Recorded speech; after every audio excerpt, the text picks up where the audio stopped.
Some good vocabulary in here. I don't know. I don't know. Maybe we can use intellectual with the Tate brothers. What? Maybe I'm not an erudite. I can't be erudicious. Like what? You can be erudicious. Dude, the Tate brothers are definitely intellectual. Okay, like they do like talk about things. Now, do you like what they talk about? No, probably not. But like, I don't know. Like, why are they wanted all over the world? That's like, I don't get it. Like, why did they like? And I've done threads on child trafficking and stuff, right? And like, you're facing trafficking charges. That's another tie. Like, I'm obviously super against what you're being accused of. I don't know why. Like, I'm the last person you probably would want to have. But they spent 2 years in prison in Romania for the same thing, and in the UK. They haven't been able to come up with any charges. You're right. Romania. Okay. See, look, I've done threads on Romania. Maybe it's about Romania. But he was in prison in Romania for a long time. If they're being politically persecuted, right, which it's not out of the realm of possibility, right, then, like, it's worth a look. But if there is fire where there's smoke, right, I want nothing to do with that. However, if you're being politically persecuted, I mean, someone's got to do something. Well, that's my thought is, okay, so I've been open-minded about this. They've spent 2 years in Romania in prison. They could not hold them because they could not verify anything that they had done illegal. Same with the UK. They were going after them as well. They come to the United States and all of a sudden now they have charges against them and they're still not being held. If they had some kind of proof, they would still be in prison. That's just my thoughts. I'm open to that they're still part of these networks, but I don't have proof of it yet. Well, apparently they didn't have proof either. I think you're absolutely right. I think they tried to intimidate them, maybe try to get them to say something that they didn't actually do. I think that's absolutely. Did they run campsites? Yes, they did. But was it underage girls? Apparently not. So I don't know. They haven't. Well, and that's the thing is campsites illegal? They frowned upon. Yes, but like, do they deserve to be persecuted for it? That's the question. Did Jennifer's microphone just go back to 1987 VHS or what? What the heck is that? On AM 610, hi, I'm Jennifer Lawrence, and I'll be joining you today. And we'll be talking about the 1983 championship coming up between the Cougars and the North Carolina. Yeah, that's fix that, Jen. Don't ever speak on my stage with that voice again. Do you understand? Now that we're clear. Can she hear me? Hope not. Real quick, joining us tonight after Screaming in the Night, literally the line that made famous from the movie. Again, okay, I happen to have like an Destiny's timing tonight is horrific. Like, brutalize someone to death. Sorry, Shane. I have to know Andrew Tate. He follows me, so like, if you want to be nice to Jen, that'd be a good idea. Okay, that makes sense. Jeez, freaking women and their Tate addiction, whatever. No. It's me looking out for the ladies because men don't do it right. I had a girlfriend that told me that she was a camp chick, and I was like, all right, cool. Whatever. Mike, before you go to Shane, this is the thing. Apparently, I'm never going to Shane. So, Shane, enjoy you. Thanks for coming out, brother. I'll talk to you tomorrow. You're gonna switch directions, but this is a thought, guys. The Tate brothers were not persecuted until they were switching their messaging to positivity for boys, right? People when they're young make mistakes like the Tate brothers. They were just shit they probably don't want to be a part of anymore. As soon as they switched it to positivity, building men up, making them strong, that's when they start being persecuted. That does actually line up. Yeah. Once they did that, they kind of changed their message a little bit. I think that people were pissed off because they were selling those programs, and I think we've definitely seen the wimpifying of America males in this country. So yeah, I think that's pretty solid. The frogs are gay. Frogs are gay. They're all gay. You can go outside right now, look at a frog, and you can be like, "Yo, bro, you're so gay." That frog, what's going to do? It's going to go. Say nothing. I have a question about this. What is the point about making frogs gay? Like, how is that beneficial to humanity as a whole? Were they just doing that as a crazy side? No. It's not intentional. It was a side effect due to the endocrine disruptors that we as human beings have made synthetically that leach into our environment, and it changed the actual biome of the frogs, and their sexuality was changed from our chemicals. So it was just a stark alert to human beings that if it's changing the sexuality of frogs, it certainly will, matriculate into higher forms of animals, including humans. It's the same line of thinking of putting transgender comic books of the Muppets into Vietnamese children. Same thinking. Well, the Vietnamese did show on testing that they needed a little bit more of that in their educational diet. So who better than America to go over to Vietnam or Thailand or freaking somewhere in the Middle East and give them comic books about how to turn a boy into a girl. Okay, before we go any further, hold on. Also joining us tonight, Shane, it's looking pretty good. I think it's going to work. Hold on one second. After screaming in the night, the line made famous from the movie the same name, Shane, come back, Shane. Shane. He did. Shane's back, and we're glad to have him. I give you Shane. Shane, what's up, brother? Yeah, spoiler alert. He dies in the end of that movie. I was named after the movie, so I get to say. Were you really? Yeah, I was actually named after that movie. My mom loved that movie. But like to this whole thing with Destiny, I want to weigh in on. So I'm uniquely suited for this conversation because Andrew Tate blocked me, but for whatever reason, Tristan Tate followed me. So I'm like right in the middle. I don't know why. But like looking at your content, looking at his interactions and the fact that, you know, Andrew does a lot of spaces, I know he listens from the tunnels. So I wouldn't be surprised he just like heard you speak and said, yeah, you know what, she's awesome, I'm gonna follow her. He does engage with Ian Carroll, so that connection probably pulled him into a space and he was just an anon. It could be that, it could be the Romania thing, but yeah. Shane, hold on a second. Let me see if I understand what you're saying. You're saying that out of the three hosts here, one of the co-hosts is followed by one of the Tate brothers. The other co-host is followed by the other Tate brother. And the main host is followed by freaking Jennifer Lawrence. Is that what you're like? Is that what you're telling me? I don't follow. We winners. That's for Jen. So okay, Shane, get Tristan to follow me. He's a better brother. So yeah, I'll try to hook that up. You know what's funny is I want to tell you why Andrew blocked me. He said, you know, I'm going to paraphrase because he's not here to defend himself. He basically said that, you know, men can bang as many chicks as they want. Women can't have sex before marriage because they give away their power. So I replied to him and I said, I pity your daughters if you have any. Apparently that was all it took to get a block from Andrew Tate. So there you go. Well, I can say this, and there's probably other reasons why he blocked you, and it might be because, think about this, right? On Thursday nights, Shane and I co-host a space with Miss America First, the super passionate Insurrection Barbie, a brand new Bible space on X. Some people call it the greatest Bible space. Some say it's think of it as the greatest Bible space of all time. They say it's incredible. Think of it. But they say it's the greatest Bible space they've ever seen, been to, heard of, dreamed of, experienced, or even conceived of, right? Lots of people say that, Shane, and that's because of you, brother. Lots of people, actually, a lot of people don't know this about Shane. In the underground Bible mafia circles, which I didn't know if y'all knew those existed, they do, a couple Christian gangs as well. They referred to him as the organizer. I don't know what that means, but that's what Shane is. Shane, tell us a little bit about tomorrow night, about the Bible space. What are your thoughts on that? Mr. Consigliere. Consigliere. Well, recently, Coyote accused me of being part of the Kumbaya Mafia or the Kumbaya PSYOP, but that's got to be my favorite. But the Bible space is something that, you know, half the people on this stage at one time or another probably had the idea of. We all just talked about it, you know, in the shadows, like Mike alluded to. And then Insurrection Barbie had a couple really tough weeks, and she said, let's just start this thing. So we scheduled it for 2 days from that night, which was Thursday, maybe 4 or 5 weeks ago.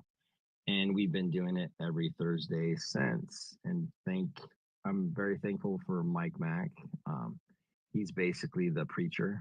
You know, he comes in there and like, you know, takes my boring monotone conversation and like spices it up. I appreciate that. About you, Mike.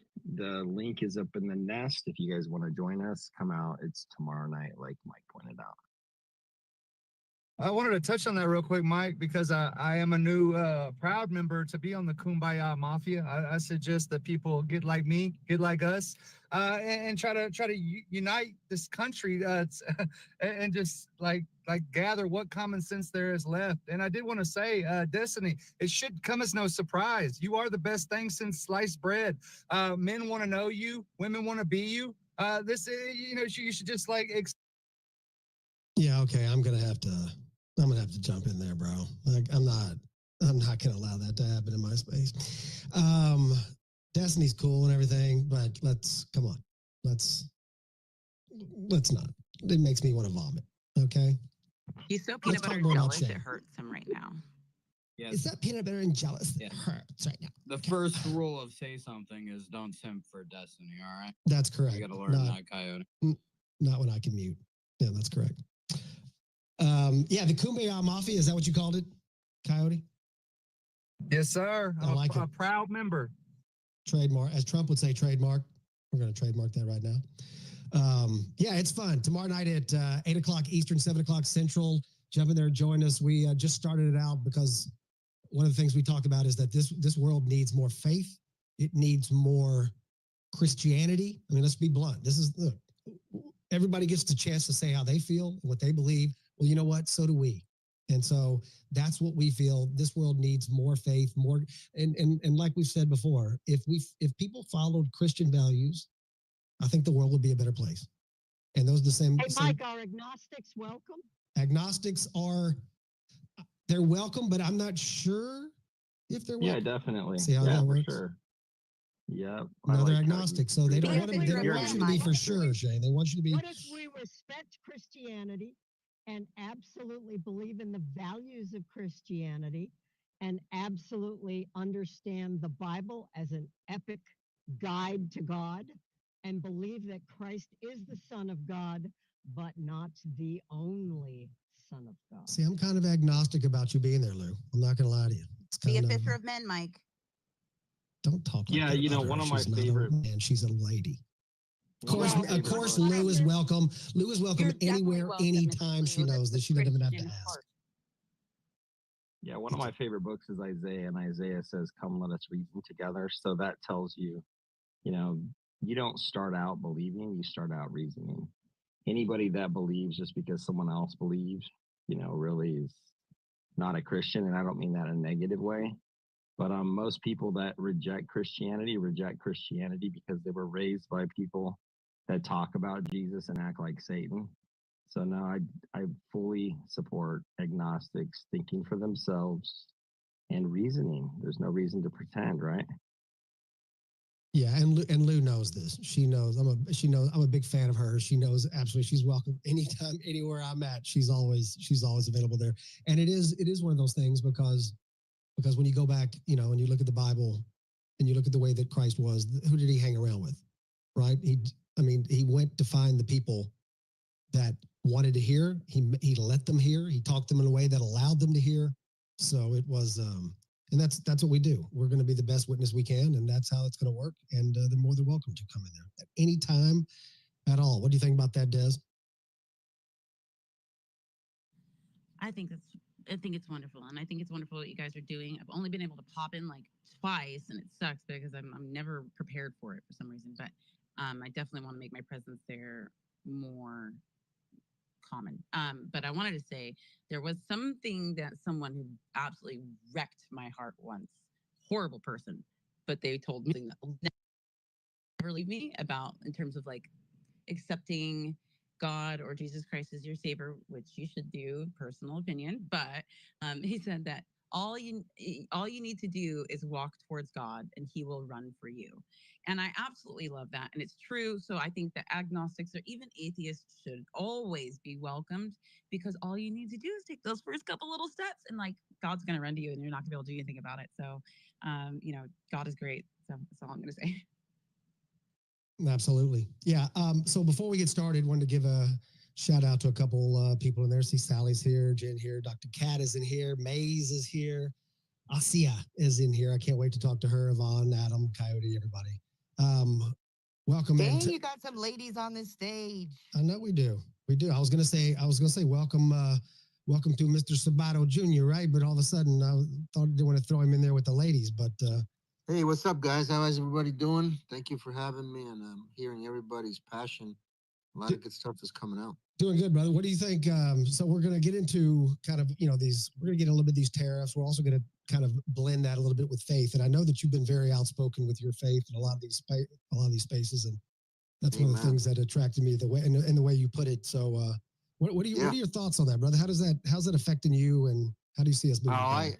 I'm with Jesus all the time. I'm living the good life. I'm very blessed to have a really good relationship with Jesus Christ. So that's really all I really care about. It describes my entire day, my whole being, my way of life, and everything. So for me personally, is the only way to go, and that's the only way I like to live, and with that relationship personally with me and him. And I don't need no church or pastor or anything like that to describe that. It's just a really personal relationship with Christ that I've always had, and probably more so than ever now in my 50s.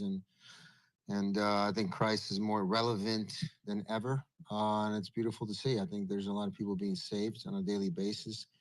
Christ is making and applying a lot of miracles on a daily basis. If you really pay attention, it's incredible. So it's beautiful. It's beautiful to see. Well, quick question, going through the Hollywood scene and going through the trials and the tribulations that are behind the scenes that most of us would never even know about. You must consider yourself pretty lucky to have been able to escape that. I mean, or do you? Blessed. I was always surrounded by the Holy Spirit. I think demons do exist. They're everywhere. And especially in the world of Hollywood, where everything is, it looks great. And that's how that's how the devil works. He doesn't show up looking like the devil. He shows up like the best of everything, and people fall for it. But I was always surrounded. So I was always surrounded by the Holy Spirit. But at the same time, I also was witness of demons, of people living in dark places, making a whole new world that's very demonic. And but like I said, when you have Jesus and you have that in your life, and nobody's perfect, you go through all the trials and tribulations in your own personal life. But when you keep having faith, and that's just the humankind is beautiful when they have faith, when they go at the bottom, when you survive addiction, when you survive death, when you see the worst of the worst, and you are able to keep moving with the love of Jesus, because you see something like that happening in your life, and you're like, how do I get out of this? And sometimes it's just good to surrender, see it for what it is, but also know that there's another choice, another way of life. And when you find that, you find peace in that. I think people find peace in money or fame, but I think the ultimate peace is peace internally. If you have peace internally, that you're living your life, you're a good person, you're working hard, everything, you're at peace with the world. You're not afraid of the judgment of the world. You're just in peace with yourself, who you are. That's ultimate, I think, the goal in everybody. And I hope everybody finds it. Absolutely. Well said, brother. One more quick thing, and then we'll get to a couple of these hands, brother. But I appreciate you being in here. I just wanted to, the way you came to Christ and the way that other people do, it's so simple when you break it down. Right. Like a lot of people feel like that they have to have all the knowledge and all this, when really it's just, you said that if I called on you, you would come into my heart and you would save me. I believe that you died on the cross, and I believe you rose again to the best of my ability. I believe that. You know what I'm saying? Amen. And it's really the simplest thing in the world. You promised me, and now I'm calling you on your promise. And it's really that simple. And I was wondering, really, what did you go through when you I grew up, and I was born in Rome, Italy, where Christ and Jesus and the whole church and everything, the Pope and everything I'm surrounded by since I could remember since I was a baby, and but I created, for some reason, my parents were very much in the way that you find a higher power, or you decide if you want to follow anything, whatever you decide, it's up to you, and you find it. So, and we lived in an environment of peace and love. And through that, in my own ways, and that's how Christ worked in me, he came to me that easy. He said, I'm here as your friend. I'm here to be next to you, with you, through the whole process. So my relationship with Christ was incredible from a very young age. Now I went through my trials and tribulations. Christ was there with me through the whole thing. So I wasn't, like, let's say, reborn. They say in this country, they say you were reborn again. For me, I never stopped being, living. I never stopped living, and I was not reborn again. I was always, Christ was always there holding me to guide me. So my relationship with him is incredible, and I love it. And I wish everyone would have it. Okay, I got one last question. So I was saved when I was a kid. I've had it in my entire life. Parents, everything. My life has been like that. And do you ever find yourself getting a little bit, I don't want to say the word jealous, maybe envious, right? Of people who go through it later in the life, and you get to watch them, that joy that they feel, that hope. And it's like, and even though we have it, it's almost like, and I have to say, after watching The Chosen, I've had these moments where I got to experience it again. And I'm so think it's thankful. beautiful when you know the Holy Spirit, and you know how it works, and you know Jesus, and you really know Jesus in faith and your blood and who you are, independently of anybody else. When you're by yourself in the corner and in the darkness, and you're by yourself spiritually, and you're with Him, and you see somebody else going through that. Usually there's a lot of tears, there's a lot of joy, there's a lot of emotional that it's very hard to describe. It's beautiful to see. And when you do it in gatherings or other people, and you see and you feel the Holy Spirit going through, goosebumps and things, it's the purity of love. And that's where you start believing in love. God is love. And so, because I tell atheists too, and they say, I don't believe in anything, I don't believe in anything, but you believe in peace, and you believe in the worst of peace, right? You believe in darkness, and you believe in the light, right? And you believe there's goodness, and there is bad people, right? And they always agree on that. And I always say, well, then you believe in God, because God is good, God is love, God is peace, God is all that. So if you see it in that way, you believe that there's a higher power, that there is peace and there is darkness. And if you believe in those two, you believe in the Lord. You might not know it, but you do. Yeah, that's right. You might not know it, but somehow or another, if He wants you, He gets you. He does. He does. That's the beauty of it. And like you mentioned it before, that it's really simple. For me personally, and everybody's different. That's why it's the beauty of the relationship that you have in this world that we live in. We make mistakes. We are very selfish people. Humans are the worst kinds ever. And that's why God says, I'm giving you a way of choosing this that is better than your own ways, because your ways seems to fail you every single time. I can see it in President Trump right now. I can see the beauty in him. He lost weight. He looks 20 years younger. He's in peace. He saw death with his own eyes by an inch. He was shot in front of everyone. I mean, he was going to be murdered in front of the whole world. That's how the devil works. But he was saved by the Holy Spirit. And he said, this is my turn to do what I got to do. I don't think people understand the severity of that. And so when you see that, you can see the beauty. And that's going back to your questions. Do you see people, are you jealous? I'm like, I understand it. The beauty of the Holy Spirit when you're good, when you're at peace within yourself, because you have a higher power within you. Man, it's beautiful. And I wish everyone could have the chance to find that out. But God has its own way. So thank you for having me, you guys. Have a good rest of your week and weekend coming up. Absolutely. And tomorrow night, if you're on X and you get a chance to stop by the space, it'll be 8:00 Eastern time tomorrow. We do I love Bible to. talk. I love to. I wish everyone the best. God bless everyone, and peace to everybody. Love you guys. Absolutely, brother. Thank you so much. My pleasure. Let's get to a couple of these hands there. That was a great conversation. Asia, it has been a long time. I am so glad that you're here in the room. Can I jump the line, please? Sorry, Asia. Asia, hold on one second. Dr. Kat, she thinks because she has a doctor in front of her name, she gets to jump the line. And guess what? She does. That's what's weird. No, I have a webinar and I'll be on it in like 10 minutes. And I just wanted to support you. So I came up to say hi to everyone. I'll try to come back when I'm done. But I wanted you to know that I'm here for you. That's all. I appreciate that. Dr. Kat and I, we talk. She's one of the people that I talk to in the real world, and love her to death. She's a very, very intelligent and smart woman. I do not agree with all of her points about AI and stuff like that, but I'm going to allow her to make a few mistakes. You should take the moment to congratulate her on her big award that she just got. Why didn't she not bring that up? Is it because she's too modest? She's not going to tell you about an award that she won. She did a conference in Georgia. I can't remember what the name of the award was that you won. Will you tell everyone, Dr. Kat? Global leader of all things. For the things. Oh, that's right. I saw the picture you posted. Yeah, you posted the picture of you. I was even wearing a dress, Mike. That's right. That's really an occasion for me to be wearing a dress. So. Oh my gosh. Yeah. Well, the thing is we just come to expect that from you. We've heard you speak, we've heard you talk, we've heard you opine about certain things. And usually the things that you talk about they work out. You're very incredibly smart person. I'm proud to have you as a friend of mine. So congratulations on that as well. Thank you. And just one thing I want to share, because Mr. Sabato said something that kind of reminded me. I think if I remember from his, in one of the spaces, he talked about coming to United States a little bit older. So he found faith at home in Italy, and I found faith in Croatia. And I think for some of us, especially in Europe, we look at the faith a little bit different than Americans. Our faith is private.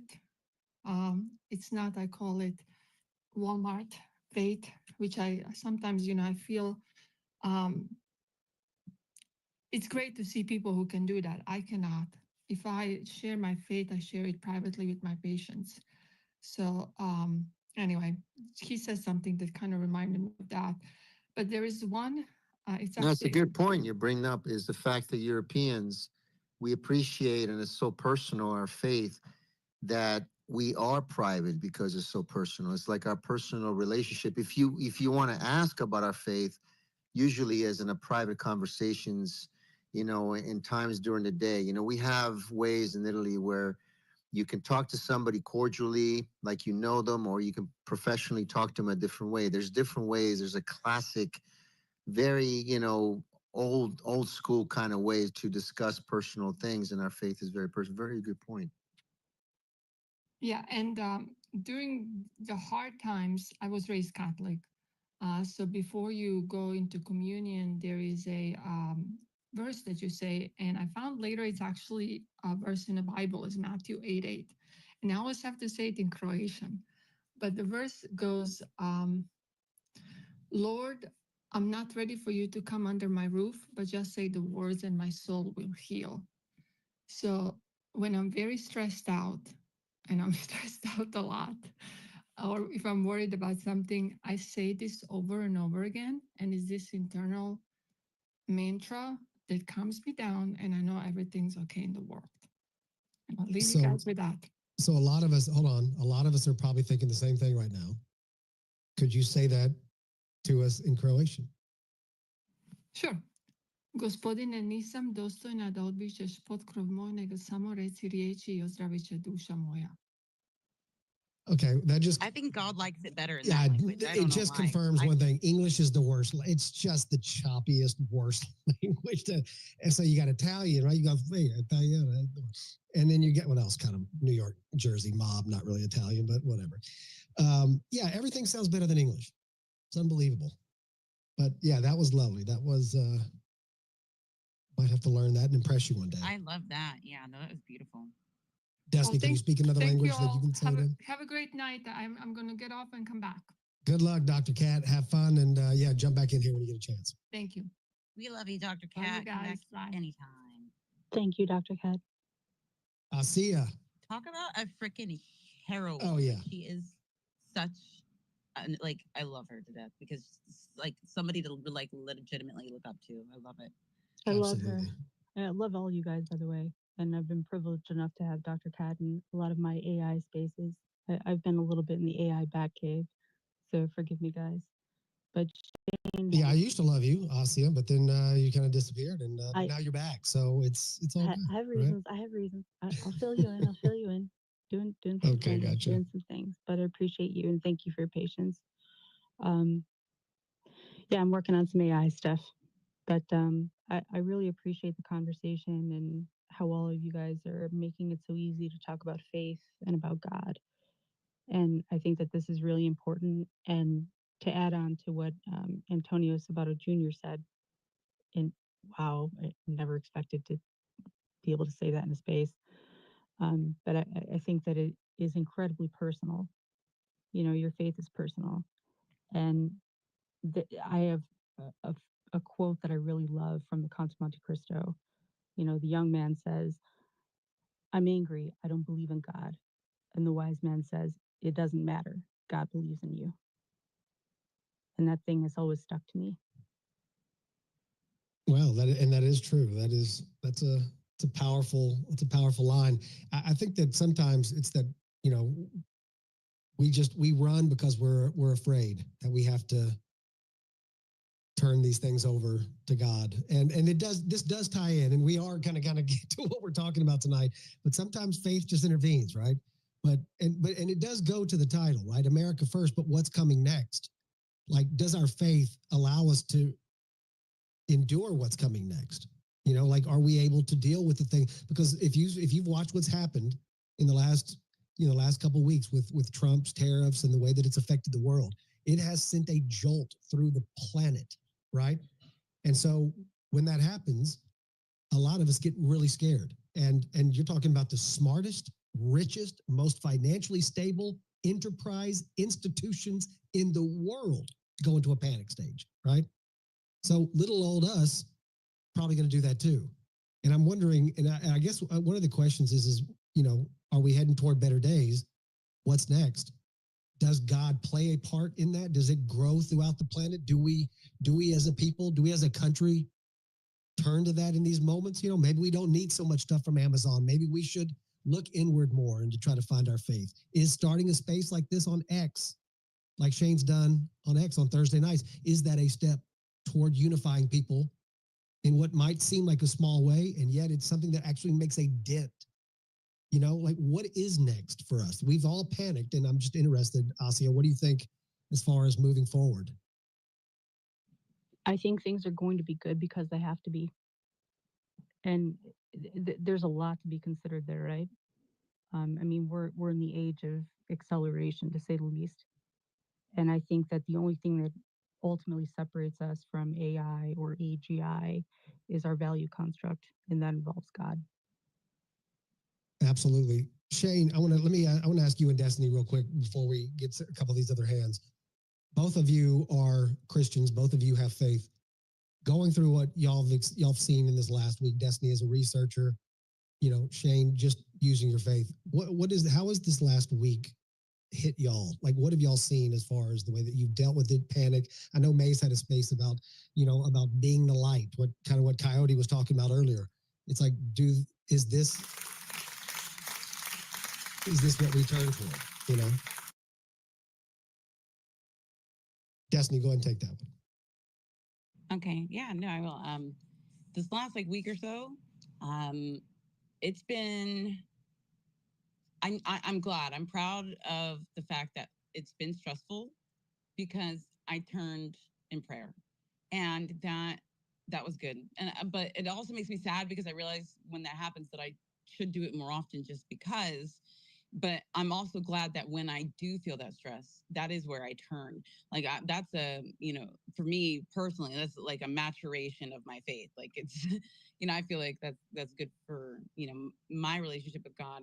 And the stress has been something I try not to lean into, and I also try not to pull away from.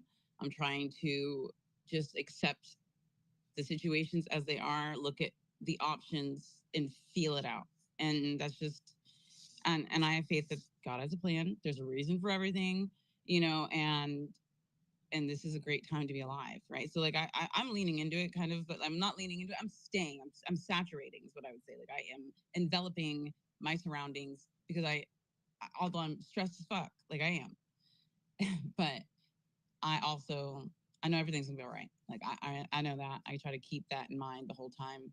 I don't want to be a doomer. It's so easy to go down the doom chute on X, where every post is just like, this is the end of democracy. Like, it's like crazy, right? So like, it's hard not to go there. But I think at the end of everything, everything's gonna be fine. Like, things will be fine. I know that from like living through trauma and having God for my faith. Like, those two things have built that understanding that life will go on. It will be okay. Like, it might not include you, but it's gonna be okay. Like, life continues. You learn that when you lose people in your life, that the world continues.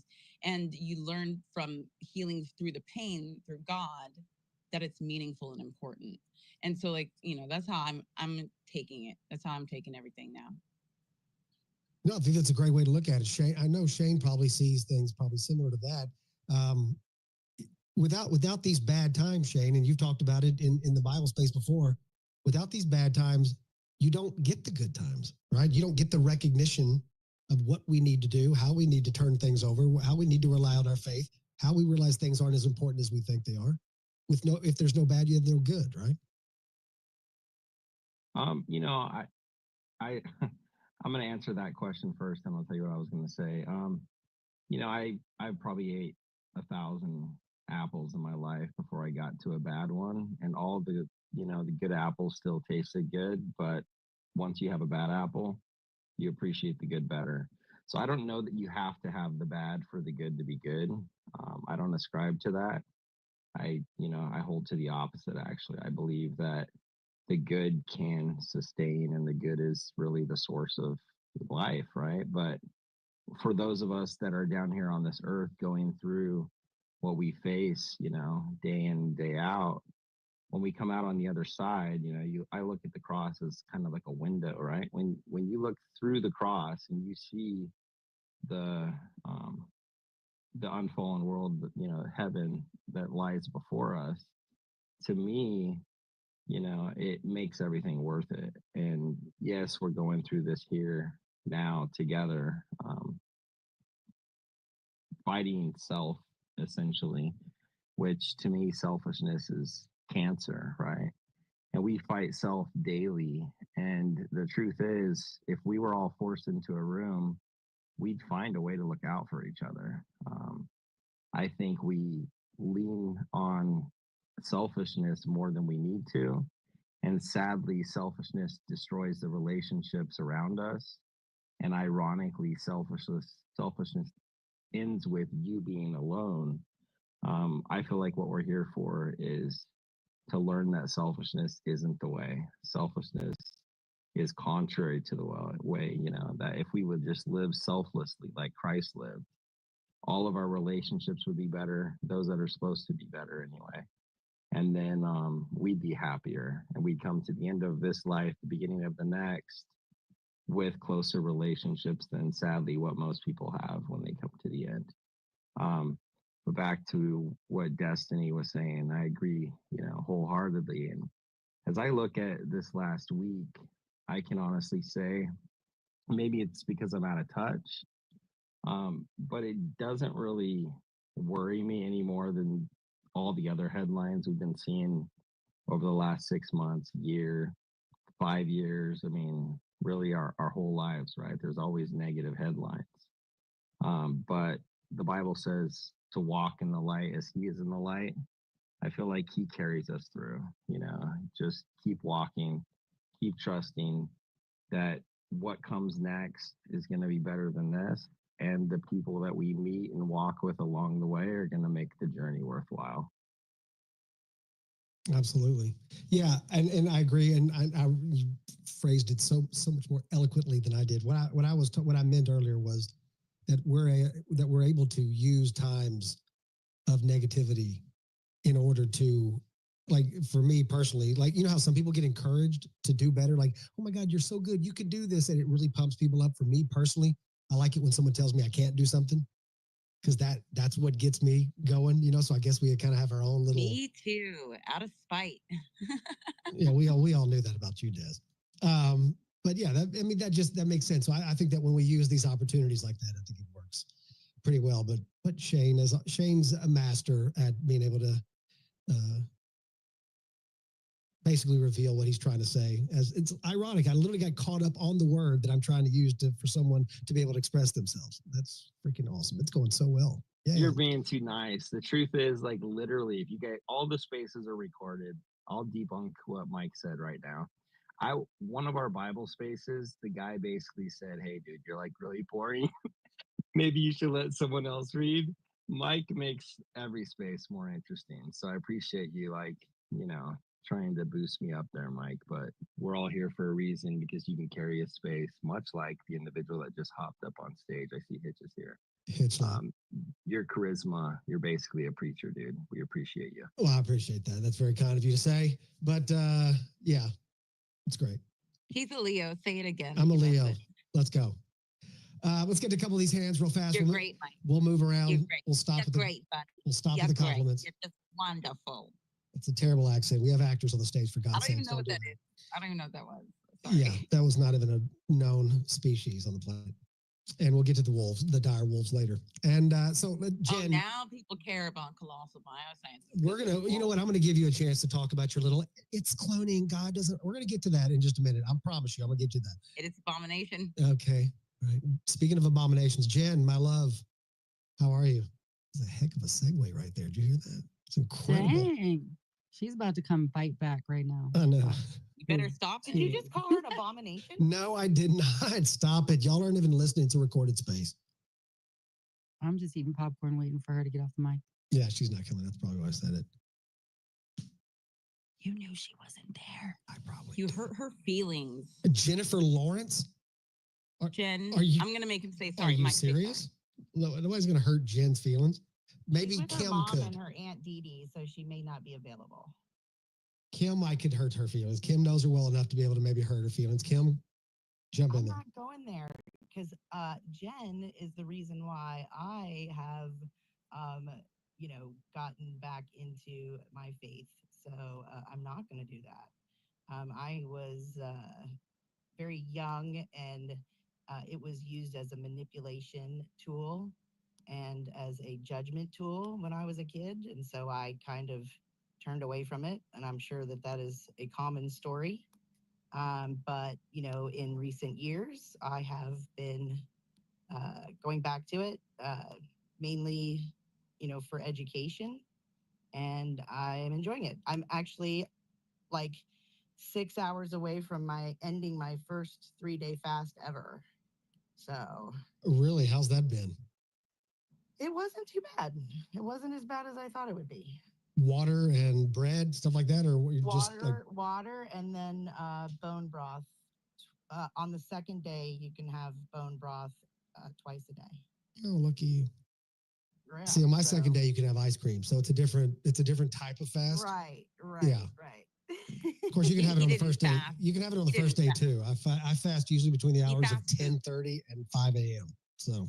Well, I am really looking forward to midnight tonight, and I plan on having something to eat then because I'm definitely hungry.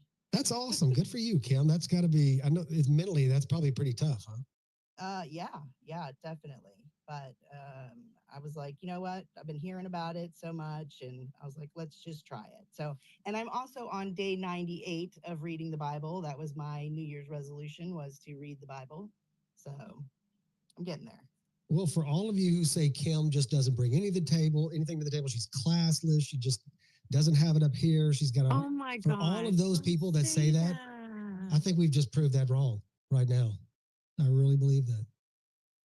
Thank you, Kim. I was going to ask you a question about XRP, Mike, but now I won't. Well, you could. Love you, Kim. You could ask a quick one. Oh, there's Jennifer Lawrence. Sorry, I was moving a couch, guys. Yeah, probably Dustin should do that. That's okay. Dustin was helping me. Unlikely. Okay?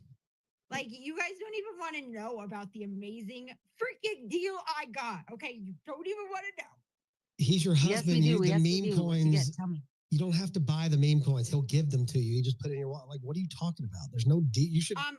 So for those of you that know what a cloud couch is, okay, I got a cloud couch. Oh my but I gosh. did not pay $5,000 for it. Thank you, Salvation Army. What? Found it. I walked in. I looked at it. I was like, that's a freaking $5,000 couch sitting right there. Take that. You're coming home with me. And we bought it for $200. And it's brand new, pristine. I love thrifting. That's a good find, Jen. Way to go. Thanks, girl. Okay, Jen. So I want to ask you. I want to kind of tilt this back a little bit toward Trump. So let me just give you a little bit of background real fast. So in these other financial spaces, even as early as this morning, I'm listening to these people, right? And they're all these brilliant. I kid Cardone about it. That all his freaking financial friends, they all hate Trump, right? They're all so brilliant at everything that's going on, and yet none of them can figure out what the hell he's doing. So today, when he announces the fact that, you know what, everybody that's been our friend, we're going to help you out a little bit. For now, we're going to go after China. Of course, the freaking stock market, crypto, everything just shoots through the freaking roof. So what do you see, Jen, because you have a pretty unique perspective on this. What do you see for the United States moving forward through all of this mess? Like, how do you see it playing out? Listen, I think it's going to be rough for a little while, right? But I also think that on the other side of it, we're going to see growth and prosperity in this country because for so long we have gotten the short end of the stick, right? And like sometimes you need to like give a little to get a lot. And the fact that you see countries lining up like they are to try and do a deal with President Trump, I think really is telling of what is going to come out of this as opposed to what everybody is seeing in the immediate. Well, so we were talking about this earlier. I see my boy Diligent in here. We were talking about it. It was in his space, and you know, and he even experienced it with some of the people that were in this. They talk all this stuff, right? Like they're experts, and I think that's the thing that's frustrating me is I'm trying to figure out if everybody's seeing this like I am, because I see it pretty simplistically. As far as when's the last time a president has voluntarily told us and put us in a situation where they're like, listen, we're going to have to take our freaking medicine, right? We're only going to get better if we take the medicine. Your knee's only going to get better if you have the surgery. You're like, you know what I'm saying? It's like, I don't understand what's so hard and why we're so unwilling as a nation, well, maybe the people on the left are, why we're so unwilling to sacrifice a little bit, talking about faith that we've been going over, right? Faith and talking about Kim's fasting, like fasting is a sacrifice. It kind of puts you in an idea about what Christ had to go through, right? Fasting is a sacrifice. Giving up those Amazon packages coming every week like Christmas is a sacrifice, right? Paying a little bit more for perhaps a quality product, God forbid, made in the United States is a quote unquote sacrifice. And I'm not understanding why, and I would love to have somebody explain it to me, why we as Americans are so stuck on never giving up anything that we have, any ability or thing we've acquired or entitlement, anything we have, we will not allow anyone to touch any of it. We're a bunch of hoarders. So I don't know. I just want someone to maybe see if they can explain this to me because it's mind-boggling to me. It's the fact that the relationship with God is weakened in those that don't have any faith in him or in President Trump. Okay, I mean that's really what it is. President Trump is the first president who has shown the American people the value that they hold, and he is really like, you know, he's just laying it out there, and he's like, no. You have ripped off the American people for decades, and no country has ever been as generous or as willing to help with problems. And look at where it's gotten us. Everybody has taken advantage, and we were dumbed down to the point where we didn't even realize what was going on. And he's showing us that. And I think that, I mean, give this man some time.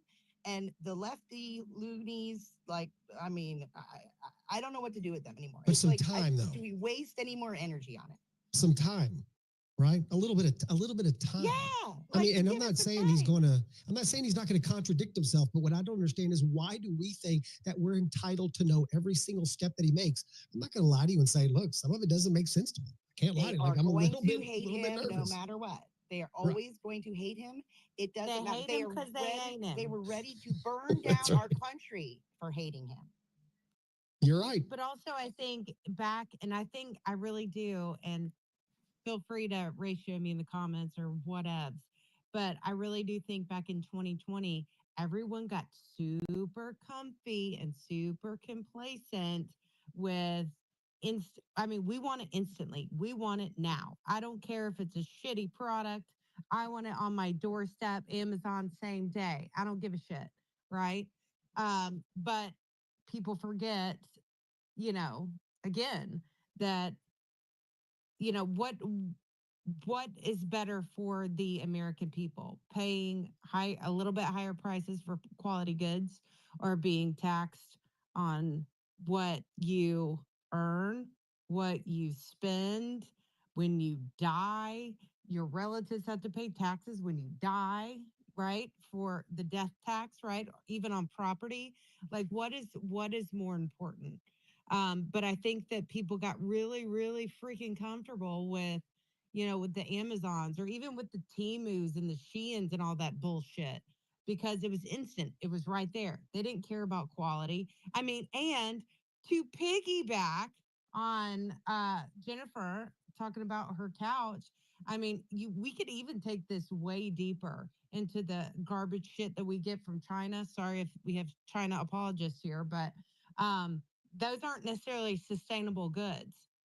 So we should, I mean, we really need to be looking at quality made in America goods and things that will actually have a positive impact on our planet than cheap ass shit that we pay taxes for and that aren't sustainable. Well, shout out to my cuz. Cuz, good to see you. Hey, cuz. Great. Yes, I too took a bit of a hiatus um, to sort of recenter. But I love what you were saying, Destiny and Kim as well. Um, Shane too, like getting back. I did the very same thing. I don't know if I've ever prayed and been more in the word than I have now. And just to piggyback on, I forget who it was that was saying it, but the Lord will never, everyone has their cup. So you can imagine, I have, I have my cup and Mike and Destiny have theirs and Kim and Shane and Jen and Maze. I mean, we all have our cups, right? They could be different sizes. They're going to be different widths, but the Lord is never going to give you more than you can carry in that cup. And when you get to that, Lord, I'm about to spill, that's when it is the perfect time to sit back in the word, recenter yourself, reintroduce yourself back with Christ, with the word, with prayer. And then you're going to wake up one day like I did today. And I'm like, all right, here we go. We're ready. We're ready now. But the Lord isn't going to give you more than you can carry. But you can't compare your cup to someone else's because it's completely different. That's a great point. Yeah, no, we're not like you. You're exactly right. You don't want to compare yourself to somebody else. Find your own relationship. But a great place to start tomorrow night, 8:00 Eastern, 7:00 Central. And just make sure you follow Shane and come up there and check out the Bible Space. It's a good community to get in there and talk. We've got, and Kim's in here. Kim's one of the people who run our space, run our community. She's a great person. Make sure you give her a follow. She's a great girl. We had a great opening, a great week with her. It's a long space, recorded space. Shane will talk about it more tomorrow night. So if you want to know about that, come join us. Actually, real quick, while we're talking about down the bottom right-hand corner in the purple pill, if you could retweet the space, get a couple more people in here, and let's see what their perspective is. Because I do want to figure out a little bit more about this country and kind of see if we can get a feel for where we're heading. Okay, real quick, Mike, I want you to reassert the question you gave because I want it fresh. Because when you said it, I immediately had a visceral, accurate, answer in my mind. Could you re-ask your question from earlier? Yes. Do you think that Andrew Tate will ever follow me? Was that not the question you're talking about? Yes. Okay, sorry. I asked a lot of questions. Come on. I'm just trying to figure it out. You and Shane are followed by the Tate boys, and I'm followed by Jennifer. No, about why Americans don't want to give up. Yes. So I want to know, honestly, I want to know, because a lot of us suffer from this, right? I think if I'm correct, we all get that little feeling of happiness when we see an Amazon package at our front door, which, if you've noticed, has also kind of taken away a little bit of the impact of Christmas, right? So I want to know, why is it that we as Americans cannot sacrifice anything? The debt keeps going higher. The laws keep piling up. Everything keeps more and more. We want more and more. And we're going back to what we were talking about. It's a recyclable community. Why can't we sacrifice anything why can't we never take one step back to take two steps forward? We will not take that step back. And I'd like to know why, why. You have a good perspective. Why do you think that is, Des? Oh, I'm so glad you asked that question, Mike. Well, I was commanded to. I'm so glad you asked that question because I think I am the perfect person in this time, in this moment, to answer this question. Well, I called on you. So see, we're in cahoots here. Okay. Well, for starters, the entire American tradition, the fabric of our nation, our values are built around the idea from our founding that this was a land of opportunity, success, excess, the land of endlessness, of your dreams coming true. This is the dream land, right? This is the instilled in every American, and we believe this. That's why we fought for this country, and we'll continue to fight for this country, because it protects our values and it gives us freedom to do things within our nation that gives us liberties, right? It's wonderful. It's the best on earth. And we're built with that excessiveness. It's always progressive, fast, because we have to stay number one. And because we have to be number one, along with it comes rapid progress in a more and more competitive world, right? So that's just a natural inclination based on just our society here in the United States, right there. And the fact there's not that Americans aren't willing to sacrifice. I think what I share with, I feel, a silent majority of Americans is that we've sacrificed a fucking lot. We have a sacrifice. We had thousands of American troops die in a war that they didn't fucking need to be in, that cost over $8 trillion. We lost our rights with the Patriot Act. We've lost a lot. We've sacrificed so fucking much, actually. We sacrificed our privacy. We sacrificed medical freedom. We've sacrificed our ability to raise our children the way we want. We've sacrificed all that. That's all been degraded. So I feel like at least how I feel is I've given up a lot. I've given up so much. It's like, and there's no sign of it stopping. There is For no some cheap reciprocity. stuff from China. The cheap stuff from China, and that's another thing. The corporations, the way the world works is those shops in China are ran at 20 cents an hour, but it's for our goods that we oversell.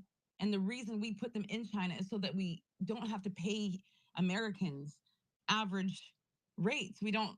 So it's Americans that are doing that shortcut. We blame China for this problem, but they're going to take money if money's offered. I mean, it's anybody who is in a communist system and you get an allowance to have a job and be in good standing, you would take it.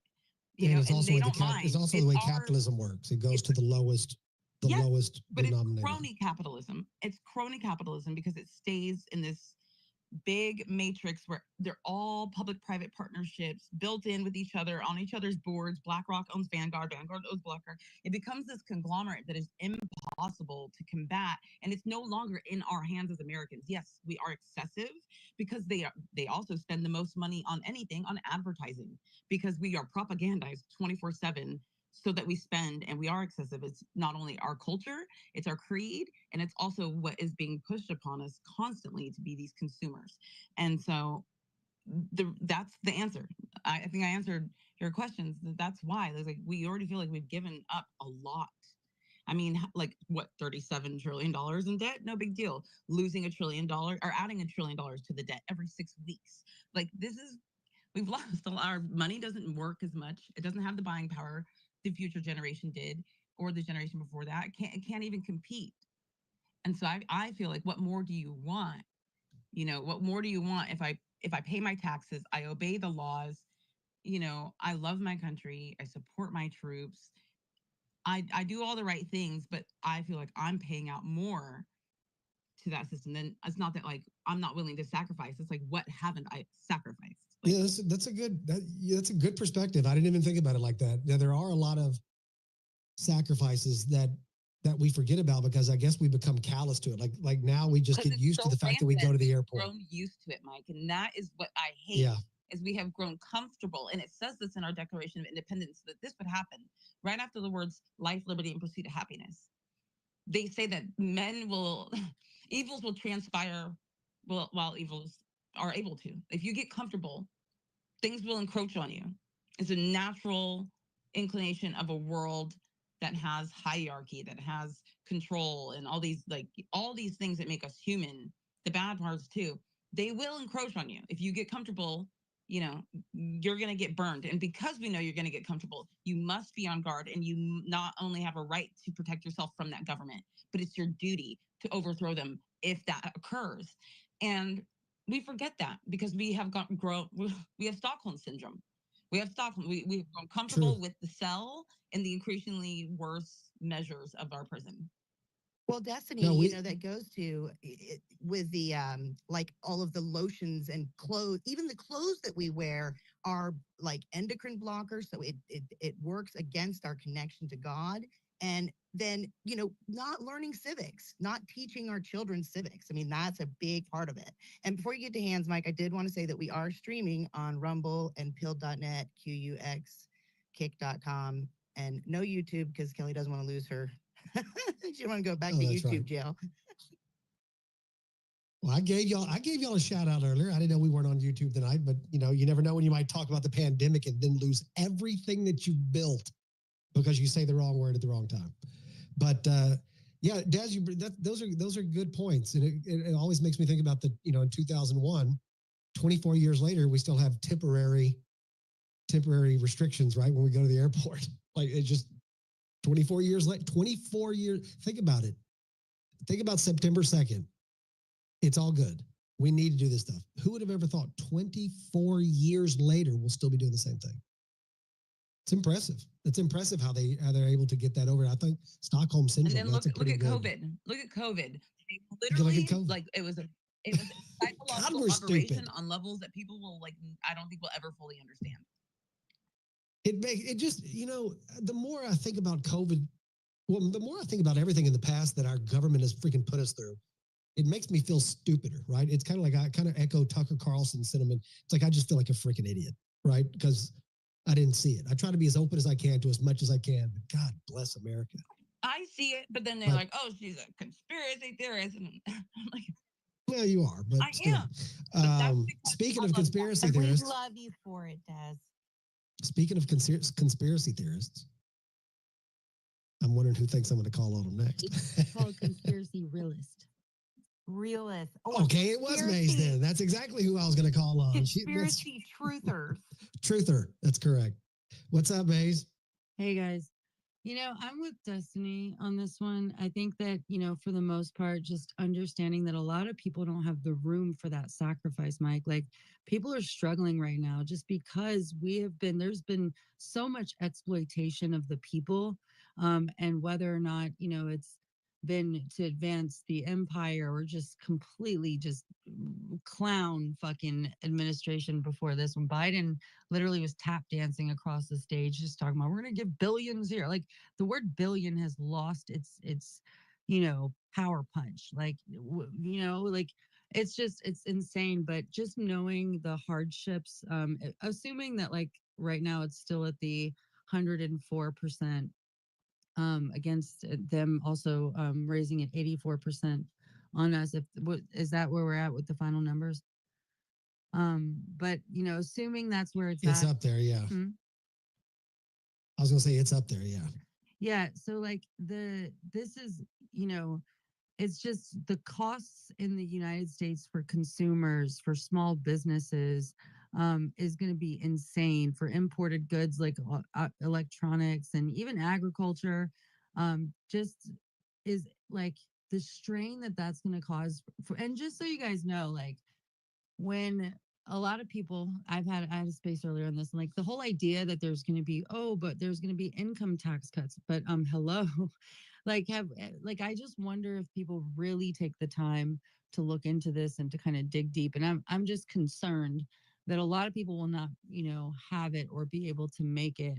And they're going to be kind of forced into potentially some form of entitlements. And then, the loss of jobs, the higher prices, loss of jobs, the stock market volatility, these are just this is a strain on the people that I feel like they just weren't prepared for. And, I don't know. I'm just concerned about that, because when you look at the tax cuts, that's really going to only affect the top 1% in a good way. And like everyone else is actually going to be absorbing all of this, the impact of it. It doesn't affect, the tax cuts are not going to affect the middle class and the people that are considered low class, and the lower class, like the lower income bracket. I don't know. I am really concerned. Maybe I'm hopeful that there's going to be I think there were alternative approaches. I'm doing a little write up here. I should wrap it up in like the next 10 minutes of what these alternatives could have been that would have maybe achieved kind of the same ends if those ends were to be able to kind of level the playing field, like Jennifer was saying. I just think that there could have been other alternatives explored that didn't have such an impact, a heavy impact for the people in such a short term. But so yeah, once I wrap it up, I can run it by you guys. But that's my concern, is just I don't know that people have that room for the sacrifice, you know? So that's true. I think that's a good point. Do you mind if I step in real quick, absolutely, Mike? bro. Absolutely. Coming to you next anyway, brother. What's up? I appreciate it. Just a couple of things. I wanted to get to your question on there, but I did want to, I got to back up my girls on the conspiracy theory label. I put it up on the jumbo. 1967, the Warren Report. Anybody that looked, questioned, anything with the JFK stuff or whatever, the CIA literally came out to discredit people by using the label of conspiracy theory. I'm not saying anybody's doing that in here. I'm saying it is used, it's utilized out as kind of discrediting tactic. But I do want to say when it comes to their tariffs and everything going on, Mike, I think that America's healing, bro. I think that we got to get these jobs manufacturing back to the States. And I see a lot of people getting closer with God. And I love that. There used to be a time where it was cool to talk about the person that was talking about Jesus the most, and we've gotten away with that. It's not right. I appreciate what you guys are you doing with the church space, and I urge everybody to come out there and be a part of that. But I think America's healing, Mike. I really do. Maze had an amazing space yesterday, which they had a lot of people, reuniting. Some old beefs came to settle. And it's awesome to see that. I think that it continues. I want more. I want more uniting. Kumbaya. Kumbaya Mafia. That's right. Hashtag. Believe it. Yeah, no, I see where Maze is coming from. But I think that's what this is though, right? Is that if we look at the glass, if we fill it up halfway, she can see it as half empty and I can see it as half full. We're both correct. It's just there's some other circumstance that's going to have to impact that glass of water to realize how it winds up. You see what I'm saying? Because right now we're looking at it and it's hard to tell what's happening because you could say that, we're gonna lose jobs, but we're also going to create jobs.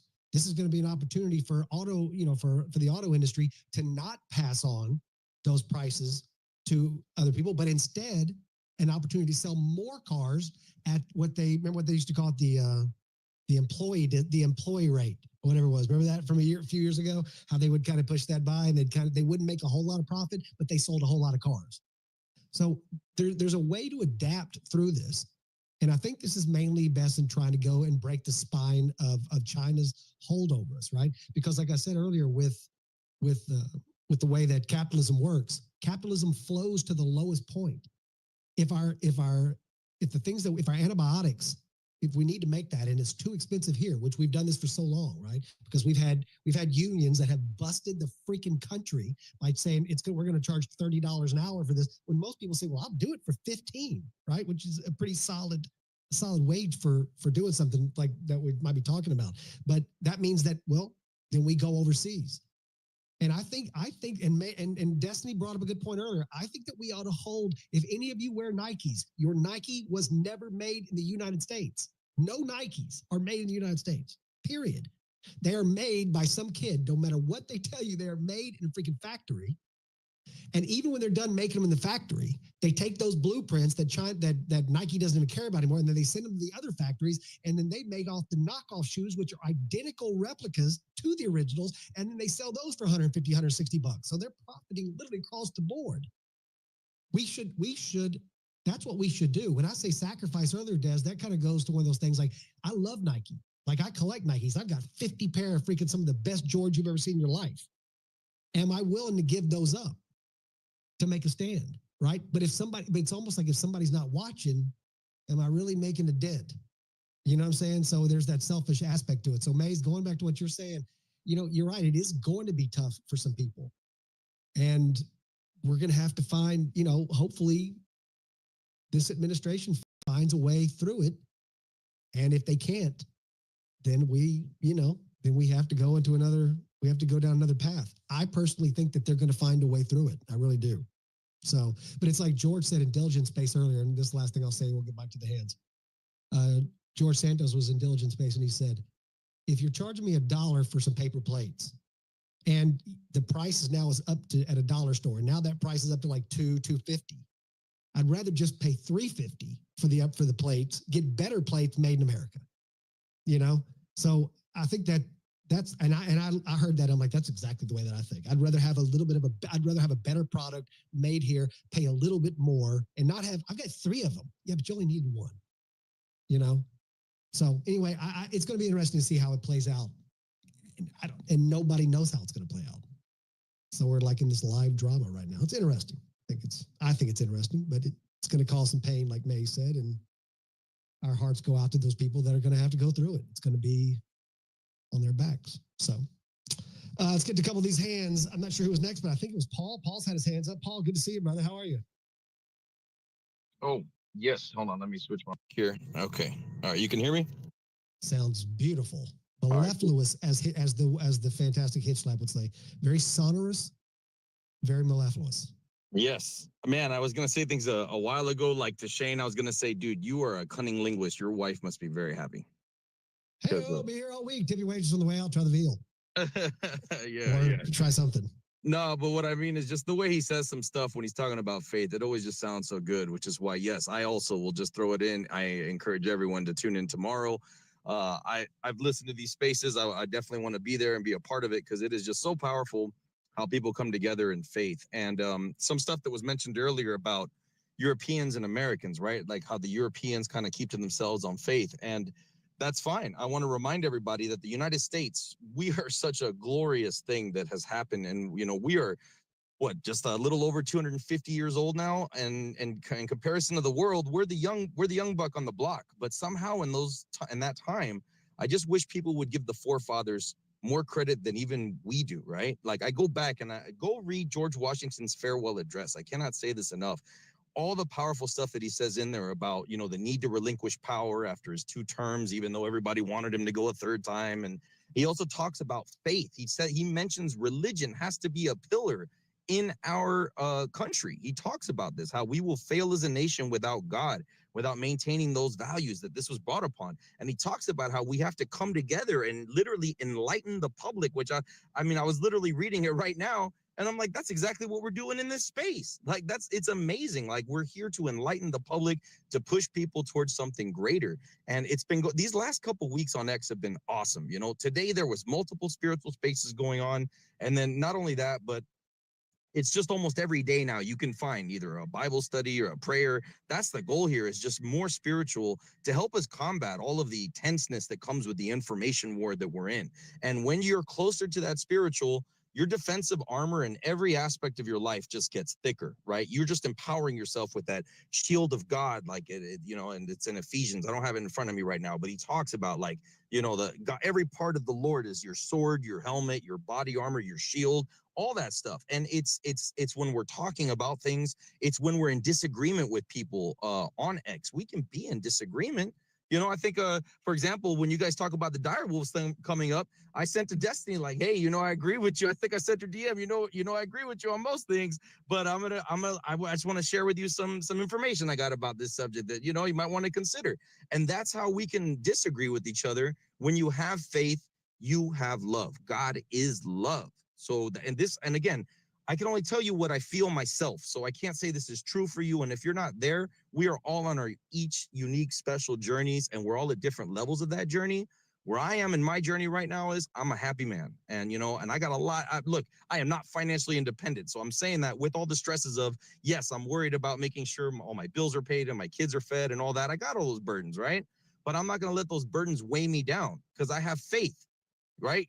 Like someone made the analogy, it probably was Shane, knowing lately I've been quoting Shane everywhere I go, but it was about like, if the bird in the field gets its food, does it think about what it's going to get tomorrow? And Shane, you can say this better than me, but don't you think God thinks of you as more special than that bird? So don't be overburdened by, God provides what he needs. My wife and I joke about it. She always says, yeah, very sexy, Paul, because I'm like, hey, God gave us exactly what we need. And we'll get to our next paycheck with like $10 in the bank. And so she clowns me and stuff sometimes, but I'm just like, hey, this is the sacrifice we make. We don't have to put our kids in private school, but we choose to make those sacrifices. You know what I mean?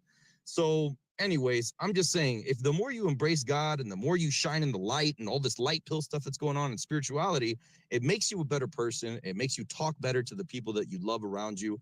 And even here, we learn to communicate with each other better, right? We're going to because we are going to have some disagreements.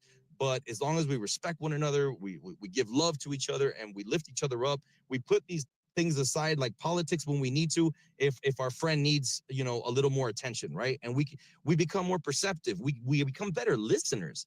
I love listening to the word, like just hearing these guys that Shane, your friend that did ministry in the prisons for 20 something years. God, I hope he's there tomorrow, because when that guy was talking, I was like, this guy is amazing. You know, can you imagine the patience and the love you have in your heart going to prisons and helping the people that they are tormented internally? And this guy's there to show them we haven't given up on your soul.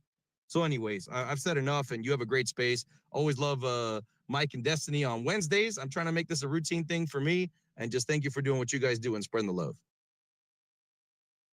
Good stuff, Des. He complimented you in that little thing right there. Why are you surprised? Why do you say that like that's a surprising thing? Because I thought it was surprising. Caught me off guard. I bet a lot of things catch you off guard with that old age. Oh man. Okay. You know what? God, I can't mute her. Anyway, it's the button that says mute, Mike. Nothing can mute you, Des. Thanks for coming. Yeah. So look, we got quite a few requests down there, so we might have to cycle down. However you want to say it. I don't know. Do I look like freaking Hitch Slap? I'll drop so you can bring more people up, guys. Okay, just for a second there, because I want to bring you back up because I want to talk to you about something. Yes, sir. I'll drop, Mike, but thank you. I'm going to head out. Again, thank you all. Paul, appreciate your words, bro. That was very flattering, very kind of you, bro. And I'm looking forward to see you tomorrow night. So appreciate you coming up.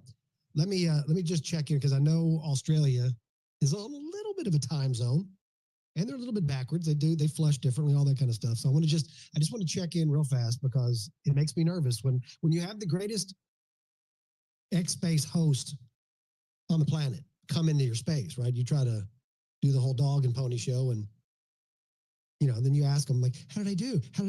Was it good? Did it get? Yes, Mike, it was very, forget it. God dang it, I can never get past 3 words of his freaking accent. I can't do it. Let's welcome to the stage real fast. Want to check on my boy. So you can't do it either, Destiny. That accent you were doing earlier was terrible. That wouldn't have been an accent of anybody. Gorgeous. Like I can't do it. Yeah. You can't. Well, it's that accent you're doing right now. It's terrible. I can do freaking Irish though. I can tell you that. Now I bet you never Hitch has never been to freaking Ireland though, has he? Oh, my Lenta. That was so fast. My Lenta is my word, if you're going to be oh, my Lenta. That's me, Shane. I'll share with you. You should go to freaking Ireland there, cuz if you're going to be a cousin of mine, you need to go to freaking Dublin, have a drink there, and knock each other around a little bit there in Ireland. But let me go to Hitch Slap. Let me welcome him to the stage, the one, the only, the greatest, the smartest. He's the smartest 117 IQ that exists on the planet. Welcome to the stage, Hitch Slap. Follow MikeMac, Destiny, Shane, turn notifications on. What an absolutely stellar hosting panel and speaker panel. Let's go. I'm very excited. I talked to a girl yesterday on my space from Brooklyn, and she said she likes to have a walk and a talk and a coffee in New York. So that was very, very interesting. Very briefly, I apologize for the bad accent. Some of this has probably already been covered, but the tariffs are just a way to, well, in part, a way to reduce the amount of tax put on the local population. Typically, taxes get increased more and more and more, and the tariffs are a way to mitigate taxes. As Mike was saying, everything is a trade-off. Thomas Sowell, the economist, there are no solutions, there are only trade-offs. So there will be some teething problems, absolutely. Obviously, it's a negotiation tactic as well. Nothing is permanent. Even in Australia, they put the 10% tax on us. And yeah, it's going to cost a little more, but in the long run, I don't really think it's a big problem. Countries are allowed, sovereignties are allowed to impose tariffs if they want to. And finally, it's pretty much, to me, it just seems like long-term thinking. We all know the difference between short-term thinking and long-term thinking. There are people who have good, delayed gratification. The technical term is time preference. And to me, this is just long-term thinking. Like if you get, we all know there's people, if they get $100, they will spend it immediately. Mainly the women in the space. Please don't block me. I'm joking. But, time preference, delayed gratification, this is just long-term thinking. We all know the people, you get $100, they spend it. And other people get $100, and well, maybe I'll invest it. Maybe I'll need it later. Maybe it'll pay off dividends later down the track, get a bit of interest, whatever. So yeah, those are 3 things that stand out to me. Reducing tax, negotiation tactic, and long-term high IQ thinking. Let's go. I think the whole topic's been very, very interesting. Hitch, I want to ask you a quick question about what you just said. And because guys, if you're not following Hitch, do it. Make sure you join his community, Hitch Slap University. Also, if you go online, you can check out, he's got subscriptions. Make sure you absolutely follow him. You're not going to get a better bang for your buck. Even me at 99 cents is not that. I am not the kind of bang that Hitch Slap is. I'll be here all week. Sorry, Hitch, that was sitting on the tee. I want to ask you. That's my bromance. It's fine. So, that's what he said. Yeah, that is what he said, actually. So, Hitch, let me ask you this, and this kind of goes to what Maze and I were talking about earlier. How is it that so many people see this so differently? And these are some of the people who know nothing about finance, some of the people who know everything about finance. And I'm wondering, when you look at the room that Trump's in, right? You look at Howard Lutnick and Scott Bessent, and you look at some of these, I mean, some of the smartest people in the world, right? I'm wondering, how is it, what is there some kind of IQ factor that, like, how does intelligence play to that we think that if they don't do it the way that we think they should do it, which I think every one of us can say, like, Trump, what the hell are you doing, bro? What is this? Like, we're all like, is there something to that? Like, do we think we're smarter than they are, or do we just not have the patience like you were talking about, or the trust? Like, what is that? I'd put it down to three things. One is, the globalist thinking. Now, I'm not saying that all the people who are against tariffs are globalists, but the globalist mentality is, everyone needs to be linked. We all need to rely on each other. And, you can extend it further to immigration. They just think they have this globalist mentality that people are fungible. The people in the pygmies in sub-Saharan Africa and the Japanese people in Japan and the Italians in Italy, they're all fungible. You just swap them around. So it's this kind of globalist thinking. People have a reluctance to want to like mess with the globalist agenda or the link. Even if not just immigration, also on the trade link, that's one. The other thing is Jonathan Haidt has a book called The Righteous Mind. I highly recommend everybody check it out. And even when you hold IQ constant, let's say we hold IQ constant at 130, you're still going to get people agreeing and disagreeing, partly because of moral foundations. Now, I don't want to bore everyone on a space with a long soliloquy, but just go and check out Jonathan Haidt's book, The Righteous Mind. And the very short version is, conservatives generally, they prioritize things like sanctity, things like religious symbols, and things like fairness and justice, right? They're very big on fairness and justice on average, the conservatives, whereas the progressive, the leftists, they're not as concerned with justice. They're more as concerned with care harm. They will happily let criminals out on the street because they feel sorry for them. So this does tie into the whole, globalists and not wanting to kind of rock the boat and, not wanting to be selfish in some sense. So even when you hold IQ constant, there's the moral foundations and moral philosophy. Last one is risk aversion. Even if you hold IQ constant and you hold personality constant, risk aversion differs amongst people. It is a little bit of a risk what Trump's doing. It could cause some problems. I don't know the exact, statistical probability, but it's a risk. And some people are risk averse. Other people like taking risks. We look at the Bitcoin people, look at the investing people in the stock market, et cetera, et cetera. Even if you hold IQ constant and personality constant, the thirst or the the tolerance for risk is different among people. So some of the people complaining about tariffs, they're going to be risk averse, and the people liking about it, the people who like it, they're willing to take the risk because there may be a reward. Again, going back to Thomas Sowell to finish off, there are no solutions, there are only trade-offs. When you take a risk, you can get a big payoff, but it can also result in you ending up in a worse position. So yeah, those are the kind of 3 points I would say. Yeah, that makes sense. It just, I don't know, it's kind of strange. I'm wondering, like, why would I even think that I might know something more than they do, like intelligence-wise in this area? And I don't know, maybe it's something, and I see Rusty, I'm going to be calling you up in just 1 minute, brother. I see you down there. I'm sorry, go ahead. Sorry, I just because you know what? If there were really brilliant people in the world that like studied economics, we would not be in the situation that we're in right now. I feel like there's obviously lobbying that's going on from the bankers that's kind of created this situation. But really, at the end of the day, when we're looking at the numbers, the tax cuts are only affecting the corporations and the top 1%. So not only is it it's like a triple whammy for the people who like, okay, so they added one piece to it, which I think is nice, which is like, okay, the people that make tips, which means that you're probably in the service industry, you get, a break on your tips. And I believe that there was like another impact for the like I think it was not just it was the tips and it was something else. I can't remember off the top of my head. But There's also a really, tax. I think they were not. You don't have to pay tax on Social Security. yes, thank you. Thank you. Exactly.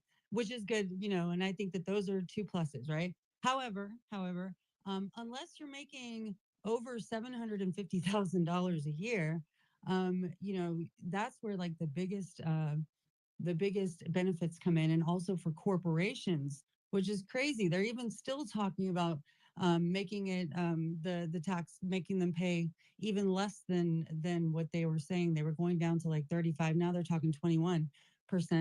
But so it's like for someone who is in the bottom, let's just say the lowest tax bracket would be making, they would get like $400 back per year.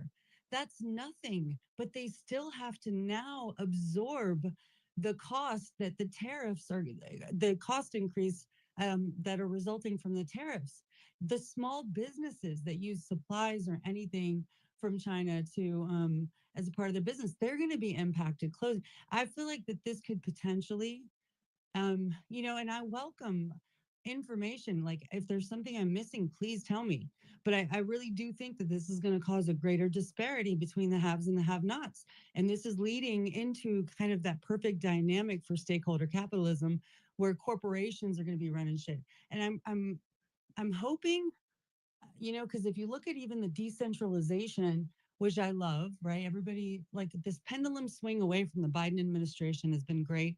However, I also think it's also aligning up to potentially, if they privatize everything at the state level, that's a problem. I just want us to be like, okay, let's cheer this on, but let's definitely make sure that we're not going too far, in that direction either. Just knowing the risks of some of the, let's just say, other agendas kind of, hovering or all around, wanting to pull off, whether it's the global agenda, whether it's the technocratic. These are real threats to our sovereignty in ways that, we're not looking at because we're kind of used to the old paradigm. Mike, can I just say very briefly, you asked the question, is it IQ, is it this, is it that? And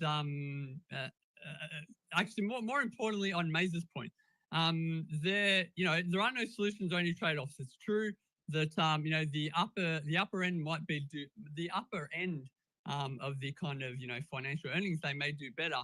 It really depends if you believe in trickle down economics or not. A lot of people say it's bullshit, they don't believe in it, but that I've been able to observe. I'm not an economist. It generally, when people have tried it, when Trump tried it in his last time in office, it seemed to work quite well. And that idea, there are no solutions or any trade-offs. Even if things are going to go up a little bit, and even if the in the lower class, the amount of money they're going to get back is not going to be recouped in the same way. You got to look at when everyone became dependent on the PPE, what happened? China was producing it, other places were producing it. China controls a lot of electrical goods and chip manufacturing and stuff like that. So everything is a trade-off. There are no solutions. There are only trade-offs. And that's what I want to say. Last thing, when it comes, you don't want to just trust people blindly. Like Mike, you were kind of saying, does Luke 427 with 9 followers thinks he knows more than the economists around Trump, who are some of the smartest people in the world?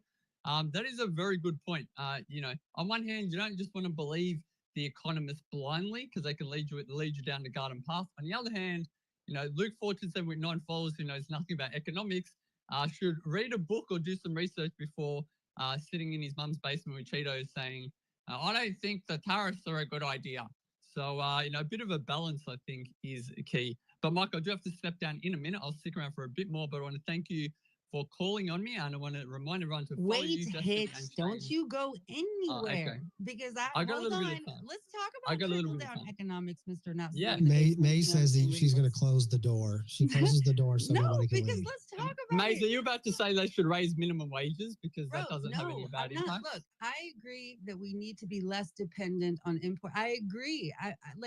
I think that there are alternative approaches that would have at least taken into consideration the hardship of the American people.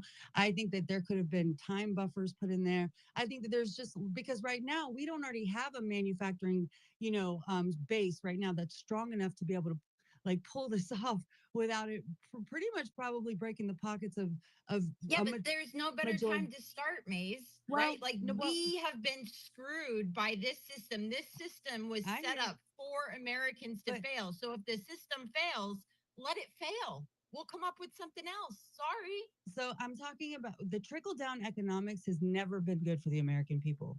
Ever. Like what that's allowing is the top. I loved Let me it. just finish. Can I finish my sentence? And then you can respond so you can understand. Like that's allowing the people at the top. It's saying, okay, we'll give the elites the money. And by the time it trickles down, because the power of that money, the buying power of that money reduces, then we're not getting the benefit from it. This is still continuing to create that greater disparity. You know what I mean? So well, let me. Oh, sorry. If you're still going, no, please. no. If you're Go still ahead. going. There was this very interesting documentary I saw where it was showing, who pays the most tax, who pays for all the welfare, who pays for all the roads, how much. And I don't have the exact numbers in front of me, but it was something like the top 1% pay something like 47% of the tax, something like that. So, I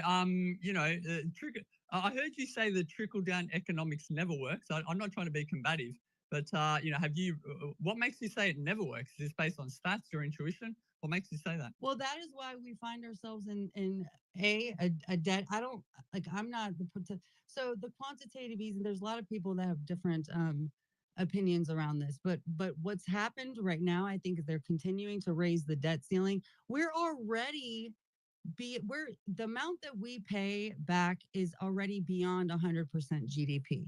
So I guess what I'm saying is like, where are all these great genius economists that got us into this situation?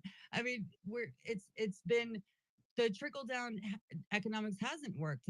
That's why we are in the predicament that we're in. And I think that there's just a mix. I'm not talking about this administration is what did it. Obviously not, but just over the span of time, it was like incremental steps into allowing for much more exploitation to occur. And I think that had it really been capitalism, had it been true capitalism, then we wouldn't have had these bailouts. It would have corrected itself, to Jennifer's point, but that's never really happened. It's always been just the bailouts, and it's just made it harder for the people. Well, let me. There's a Go ahead. very very quick. There's a little bit of survivor bias there because we're saying it hasn't worked, but we're not comparing it to what would have happened if Trump didn't implement trickle down economics. So there's a little bit of an availability heuristic or survivor bias. We're saying there's been some problems with the system that we use, but we're not able to compare it against what would have happened otherwise. What you can do that if you do a statistical model and you go back. And I have seen some analysis. I'm not an expert, of course, but some analysis does show that trickle down economics does work. And look at the reverse system. Richard Hyde's got a quote which he basically says, if you gave everyone in a country this, like, say, $1,000, $100,000, and then you waited like 2 years, statistics show the same top 1% would get all the money back because the bottom 1%, they don't invest, they don't save, they often spend it frivolously, and something like 47% of the debt in the lower half of the economy, that is to say people in the lower the middle class, is spent on luxury goods, is spent on watches, on jewelry, on cars. So this idea that giving more money to the lower end is going to make it's going to improve the situation is not always the case if you look at it statistically. But what do I'm the going to be rich quiet, people Mike, do because with it? So let's just say the higher income earners, they typically, and corporations, when they receive the tax cuts, they invested in the stock market, financial markets, for jobs. I'm sorry. They make companies for Well, jobs. that's what they're supposed to do with it. That's what they're supposed to do with it. But by the time, again, by the time it trickles down, right, with the quantitative easing as part of the equation, then by the time they get it, it's lost its power. It's like the double whammy. And plus, not to mention, a lot of it is spent, put back into stock buybacks, and just the financial markets instead of actually creating jobs. I mean, I'm not saying that there's an absolute here. I'm just kind of looking at it from a broad scale. I feel like by the time we get it, the money's already devalued. All like the big use of it at the top. Did it really create? Has there been evidence of it actually working and creating jobs and growing the economy? We're more of a service economy. Well, yes, because we don't send them overseas, Maze. We don't send that. That's what ruined our whole entire middle class, was overregulating and overtaxing businesses and made them go to China. That's where I feel. So let me. I just want to say something. Hold on. I just want to say something real quick, and I want to go to Shay. I see he's got a hand up, but the trickle down economics under Reagan in the '80s was absolutely fantastic. Like, I mean, we created. I mean, it was like 20-something million jobs of this span of like 4 or 5 years.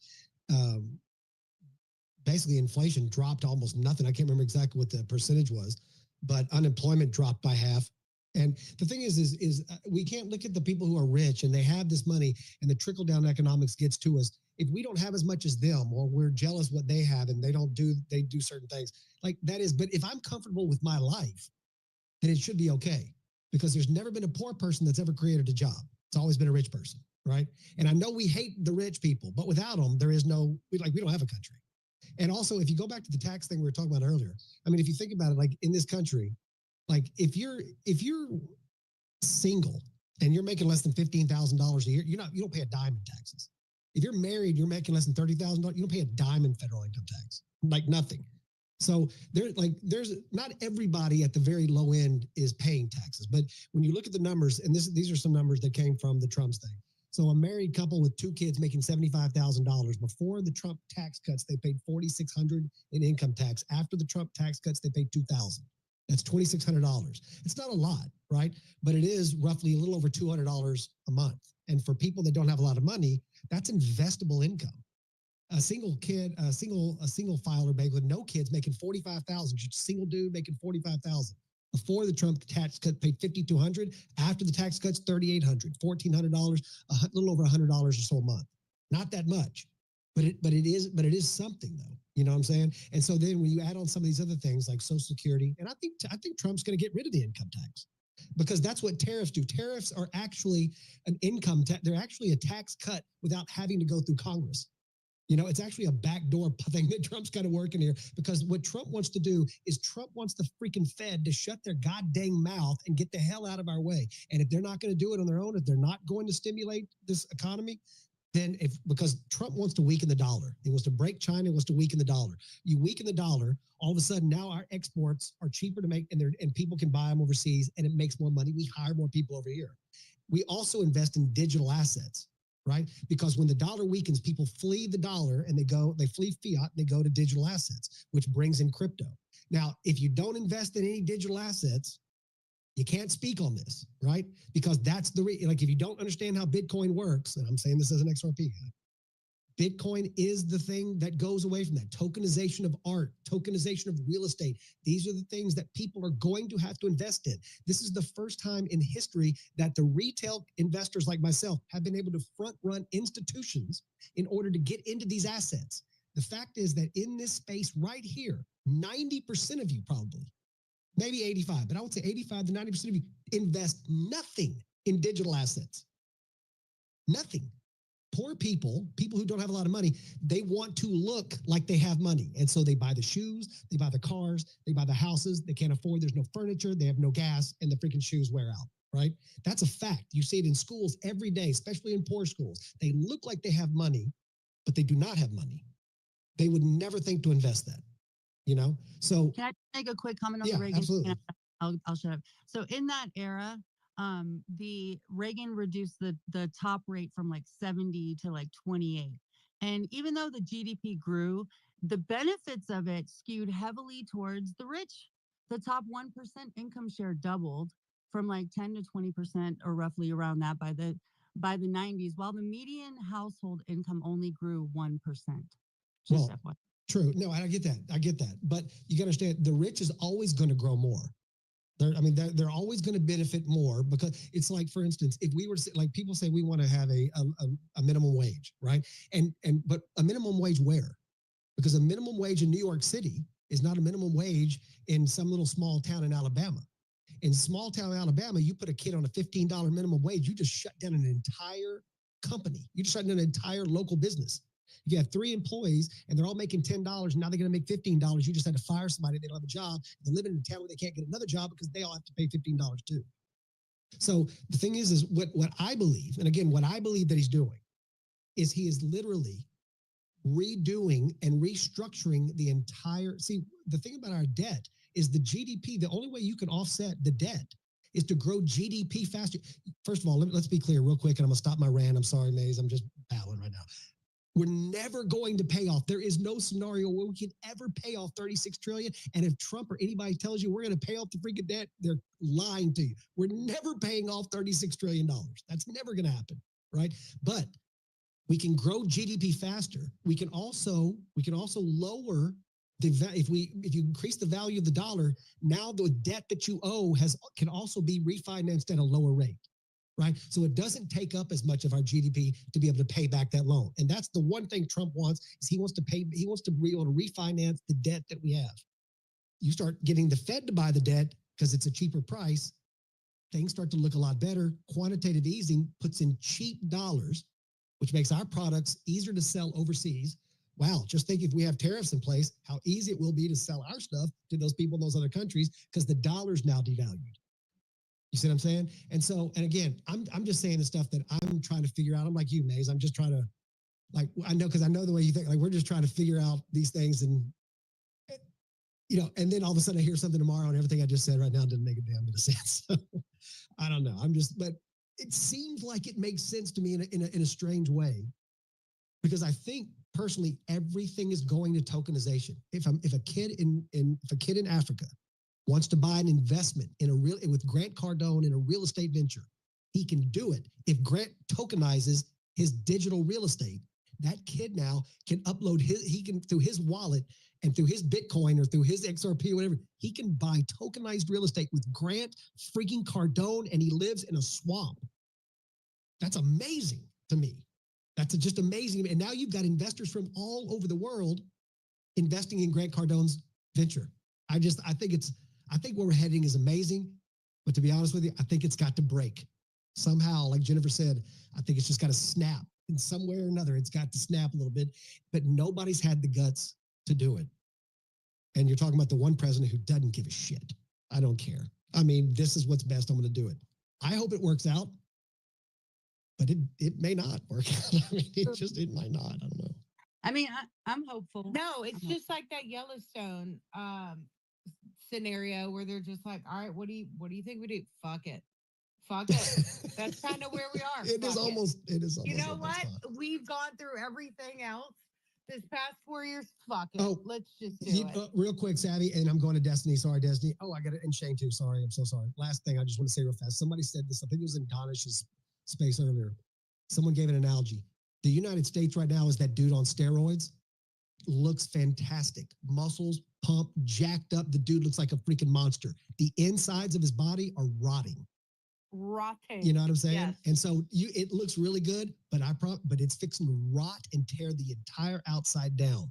And we are that outside look, and we just want to keep looking pretty, but we're rotting on the inside. I just thought that was a good analogy. I think we need to tear it down. That's what I have said since from the freaking jump.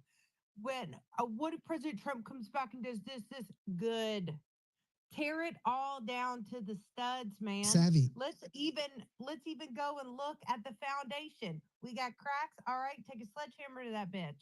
Okay, and then let's re-pour it and build it back up. I agree. The way their Constitution and our forefathers wrote it for us. I'm fine with it.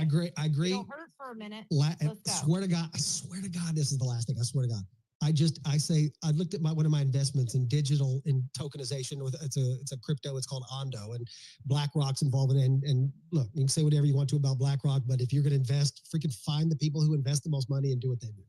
But Ondo, after everything that's happened, all of the crash, all of this stuff. For the month, Ondo's still up 3%. Right? Like, zoom the hell out and watch. What does it do? It goes from the bottom left to the top right every single time. In the zoom out, it always goes from the bottom left to the top right. Thank you to the US dollar. Shane, I'm sorry, bro. That was totally my bad. I'm not hit, again, I've already said I'm not hitch slap, okay? I don't have all the skills, all the technical banner. Sorry, jump in there, Shane, and then Destiny. No, you're good. Actually, you guys covered it. All I was going to say, and again, I'm not an economist. I can't even say the damn word economist. So the way I looked at it, I hear what Maze is saying. I hear what Hitch is saying, though I think they're a lot closer, than maybe it came across. I honestly think in a perfect scenario, trickle down economics would work. I think to Maze's point, though, we're looking at this country and it's got $37 trillion in debt. And if we've seen, trickle down economics tested, it doesn't seem to working. But I think what we're looking at, Maze, is the funnel has fucking holes in it, right? It's funneling out the holes because our politicians and the people at the top pulling the strings and all the way down have been siphoning off a little bit here and there. And it's not so much that the trickle down economics is a bad theory. It's that we have to plug those holes. And hopefully that's what Trump's in there doing, is trying to plug those damn holes. And I think he is, because let's face it, they want him out. And if they didn't want him out, I'd be nervous. But as long as they want him out, I mean, come on. Washington, they're corrupt. They're lifers. They know, they all look out for each other. And if they're crying, then hopefully, he's doing something right. And to Savvy's point, sometimes you got to tear it down to the studs to get the mold out. So that's all I had to say. That makes sense. Yeah. Sometimes, but sometimes our economic plan in one generation doesn't work in the next generation. Like, it might work in the 80s. What worked in the 80s may not work now. So it's fluid. There's really no way to know. Des, what's up? Okay, yeah, no, Shane stole my thunder there at the end, because it's pretty much. Way to go, Shane. Yeah, he did. Because I was going to say essentially the same thing, that I don't think that there's anything wrong with the system or the solution being trickled down. I don't think that's the problem. And I don't, people come at capitalism the same way sometimes. They're like, it just doesn't work. Well, no, the system works. It's very much like our Constitution, our laws, they work if you abide by them. However, we have a problem where a lot of these assholes, with all their wealth and greed and all this, they don't listen and adhere. They find loopholes. So it's not the system, but it's the implementation that has made it gone horribly wrong. And I think that's the same for democracy. I think that's the same for capitalism. I think there are great systems. However, bad people do bad things. They don't abide by the system. The way a society is supposed to work is we're all in agreement of the certain process that we, abide by. But if people don't adhere to that, you're at the will of whatever their repercussion will bring. So we see that expounding, because the rich just want to get richer, and to do that in a competitive world, you got to cut corners. You can only get 24 hours in a day. So these people are willing to, they're cutthroat. It's business to them, but it affects our lives. So I do agree, though, that the trickle down so far has not worked. Like, I agree 100%. It has not worked yet, but I see its potential and its logical way of thinking. It makes sense. Like, if there was discipline, right? Yes, and I think that's the same for everything in life. It's like, yeah, that diet that you want to lose 10 pounds, well, yeah, it's great. You can buy all the meals, pre-prep meals you want, but if you don't listen to them and you don't stop eating snacks in between and Snickers bars, well, it's not going to work. You could be like, oh, that system sucks. Weight Watchers doesn't work. Did it not work, or did you not follow it perfectly? Because if you do, I bet you have come up with a different outcome. And I think this is the same here with capitalism and trickle down and all these, wonderful tools that we've used to stabilize our economy and our society, but it's just not being adhered to. And that's inherently kind of the problem, especially if you're a conservative and you have the values that I don't want government to be over involved, which means I don't want them, making too many regulations and all these things hoops I have to jump through. And that's why we do end up putting things overseas, is because you don't like the bureaucratic hold on your economic power. And so, it's unfortunate, but I know there's a solution to the problem. The theories trickle down. That's the solution for the society, but the solution to solve the problems of trickle down is from the top as well. It's also trickle down because it's the people at the top that are making more of the problems because we don't have much of the power. They do. So the solution for them is also trickle down. It's just going to be harder to implement something like that. Well, Des, that's a good point. And if you think about it, look at California, look at New York, then look at Texas, and look at Florida. Something's working in 2 states, and something is horribly wrong in 2 other states, right? It's not like for most of us, it's like it's not that difficult. Like if New York and California decided to do what Texas and Florida does, how much do you think that that California and New York are going to prosper? They all came here. They all came to Florida, right? Why? Because there was more opportunity. And now what's happening? They are thriving. They are absolutely thriving. And you look at Rogan and all those guys. Elon came down from Massachusetts. They all left and they said, why would we ever go back there when everything down here is working perfectly? So if we see something working here and not working here, the interesting thing is not why does it work here? It's why are these people hanging on to something that does not work? New York and California are not even trying to fix their issues. Not even trying. I'm sorry, man, put away that ID. We do not show any voters. Yes, you will need to for the airline, you will. And for everything else in the world. It's illegal, right? They're not allowed. Even if they want to show even if they wanted to, they cannot. It's illegal. Like in 2 states, you cannot show your ID. You're not allowed to show it to vote, which is the most important thing you can do. You have to show it for everything else. You want to get a library card, you want to go on a plane, you want to go on a hotel, all of these things, right? But to vote, in 2 states, you cannot do it. In the other 2 states, you must do it. Again. Hey, Mike, if I can just interrupt. Yeah, no. I came back up. I came back in just to interrupt for this reason. Look, I got nothing but love for everybody in here, but I got to correct y'all. There is no such thing as trickle-down economic theory. And if you don't believe me, I shared the link from Thomas Sowell, who is a professional in this field, who talks about there is no conservative economic structure. It is not taught in college. There is nothing that has been designed or been promoted by the conservatives or Republicans about trickle down. That was literally left-wing propaganda that was used to try to make it sound like that's what they were proposing, but it does not exist. And if you don't believe me, I gave you the link to the Thomas Sowell quote there. I just wanted to say that because we got to use the right words and we don't want to confuse the audience. Paul, the name is irrelevant. We all get the concept where you give money to the upper class, they open more businesses, and then it flows downwards. The nomenclature is irrelevant. We all get the concept. Yeah, and I just want to say that, like, if now looking back in hindsight, if we were able to apply restrictions where it's like even in 2017, I believe that the corporations, I think it was like the ones that received the tax cuts spent somewhere about $1 trillion. The corporations spent a record $1 trillion on the stock buybacks in 2018.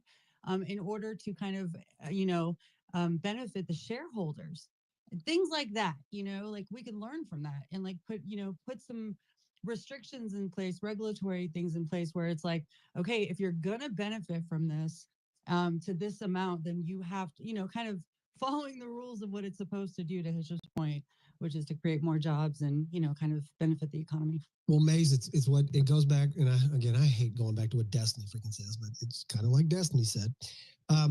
Do we have the people that have the will to do these things correctly? Because if you think about it, in our society, in capitalism, when we bailed out those banks and we bailed out the automotive industry, we bailed those people, you know what we should have done? Let them die. Technically, theoretically, we should have let them die, but we didn't. You know what I'm saying? To quote Captain James D. Kirk from Star Trek VI, talk about the Klingons, let them die, Spock. Sorry. But we didn't. And so what we did was what Destiny said. We didn't show the will or the resolve to stick to our principles. We went around to make everything work. And that's what we are. We acquiesce to the lowest common denominator. That's why you have percentages of people in this country that are less than a percentile And we give in to their needs over everybody else and the traditions of hundreds of thousands of years of species. It's over just like that because someone says, I'm not that. Okay, then change it in every school, in every textbook, in every sport, in every reference, in every legal proceeding moving forward. Change it. Why? For that one person out of the 10,000. That's just where we're at. And I think it goes in economics too. I'm ranting. I'm pissed. I don't know why I just got so pissed. Probably because Destiny said something I had to agree with. I don't like that crap. Oh, well. Yeah, so we'll give it that. All right, Des, I'm not sure who was, I think it was Kim, and then I Ain't Afraid of No Goats, and then Heather, and then... Can you see, I'll already his hand up, Mike Mac, because the space might be glitchy. Okay, I can't, I'm not sure. I know Kim's been in here for a while, but I'm not sure who was that? I can't, let me scroll down. Okay, I see all Yeah, the I hands just now. had to scroll all the way down. No, I think it was Kim. I Ain't Afraid of No Goats, Alpha and Heather. Wait, no, Heather. Okay, Heather, Alpha. Okay, in that order, hopefully. I hope everyone remembered that because I don't. I remember it. I'm a man. I have high IQ. Wait, crap. Who was it again? Shoot, Dad, Kim. There we go. IQ. Shout out EQ. Yeah, this is when you need the IWO emoji for Mike. Thank you. That's correct. Kim, good to have you here. You're going to be at the space tomorrow night? Of course I am. You guys make sure you give Kim a follow. She is a fantastic person. Shane and I have gotten to know her just recently, and wonderful person. And Shane got her to help out with our community on there, and it's going to be fantastic. So if you get a chance to follow Kim, make sure you do that, and then you can see her tomorrow night in the space as well. Go ahead, Kim. What's up? Thank you. I appreciate all the, there's a lot to unpack since the moment I raised my hand.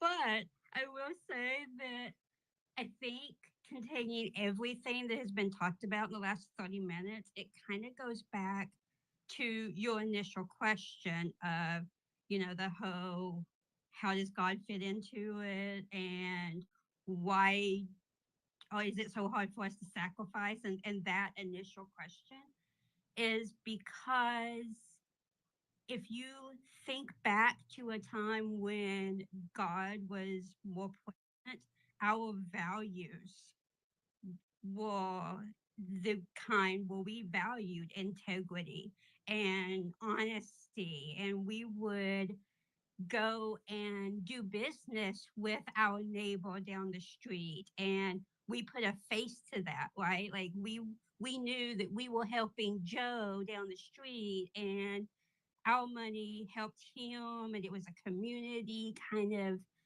mindset, right? And it's moved to we've dehumanized it. Whatever I want, I can just go onto a web page and not have to look at a human and click and order whatever I want. I don't have to worry about who it's hurting because they're not getting the money, and I don't have to worry about who it's hurting because they're child labor and they're making it for me at cheap ass prices, right? Because we've dehumanized every piece of it. And in theory, the whole trickle down effect and whatever, if you still held on to those good core values, it would work because the rich would want to have everybody below them prosper, and it would have that desire automatically to kind of trickle down naturally. But we've just gotten so far away from that it's all about what I can do and what I have and and it's really sad because even the class that struggles to put food on their table, the really sad piece of it is if you go and give them $500 right now, most of them would not go and buy food. They would go and buy stuff because they have that $500 and that's what they use it for. And it's really sad. And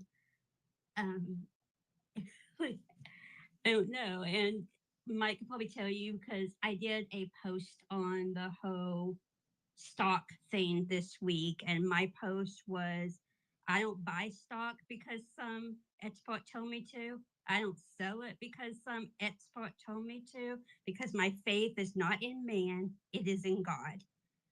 And, I trust President Trump, but my faith is not in President Trump, right? Like, I trust that he's smart enough to get us there, and I trust that the he's got good intentions to get us there, and that's what I trust about him. But my faith is in God. That's a good point, and I want to throw it to Shane real fast because I want to about something you said, Shane. When she said it's all about self, it's all about I, all about kind of like all about 666, right? And it's a simple thing, the golden rule, right? Matthew 7:12. Do unto others as you would have them do unto you. Like, think about how simple that is. Treat others the way you want to be treated. What? Isn't that incredible if we were to treat other people the way that we want to be treated? That would be really odd. It's kind of weird. But we are, Shane, in that, and I know you and I, we've talked about it before, but we are kind of in that self kind of mindset, huh? Yeah, there's a balance to it though, and Christ actually, and I don't have the Bible in front of me, so I'll just quote it, and you guys can check me later. But basically, the Bible says to do unto others as you'd have them do unto you. Love others as you love yourself. So we're not purporting that you have to hate yourself and just like let yourself waste away to be a good Christian. We're told that our bodies are the holy temple, right? So we should be taking care of them and trying to ride them till the wheels fall off, so to speak, to live out whatever life we feel called to live.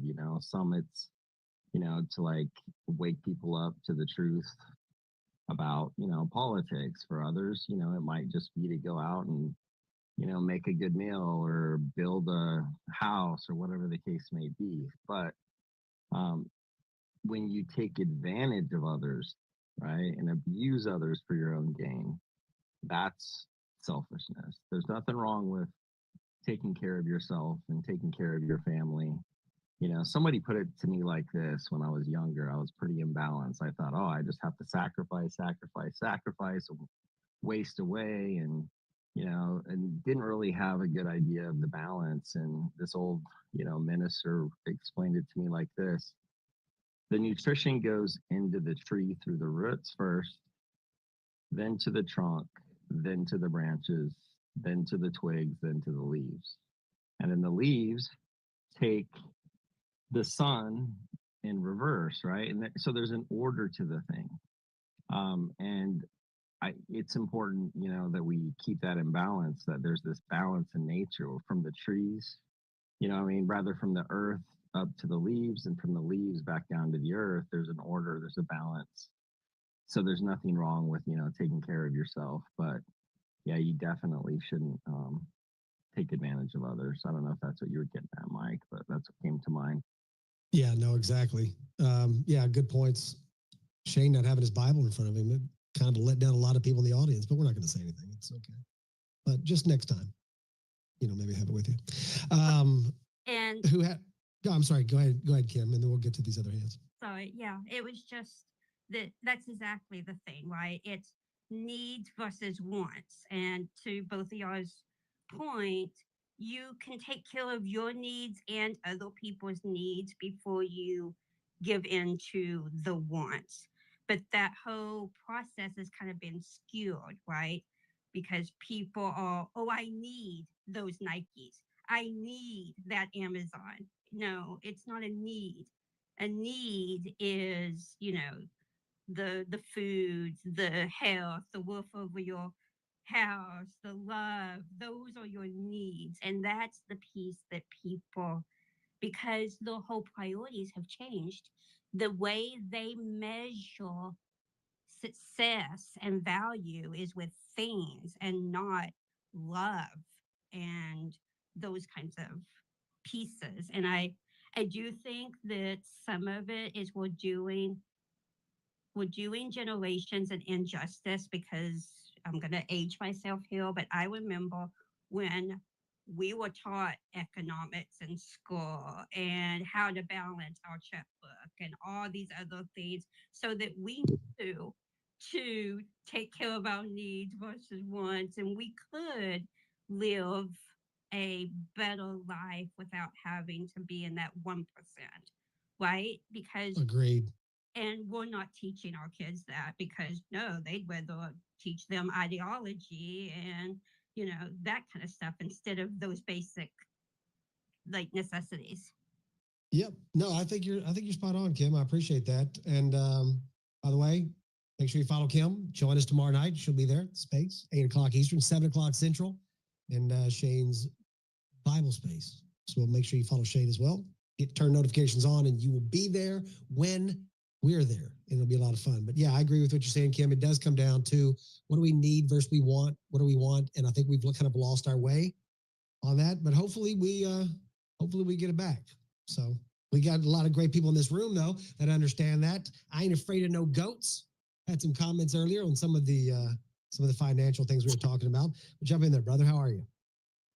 What's up, Mike? What's up, Destiny, Shane, everybody? Been a great conversation. Great. Gone all over the place. I had 1,000 different ideas. But I think it does come down to the God thing. I think it all comes down to pushing God out of our country, pushing God out of our lives. The hole that God left in our lives, that hole, and everybody that pushes God away in our society. Hey, brother, let me interrupt you real quick here. I'm having a real hard time hearing you. How are you doing? Sorry. Am I any better right here? It's not. No, it's really choppy and sounds like it's underwater. It's not.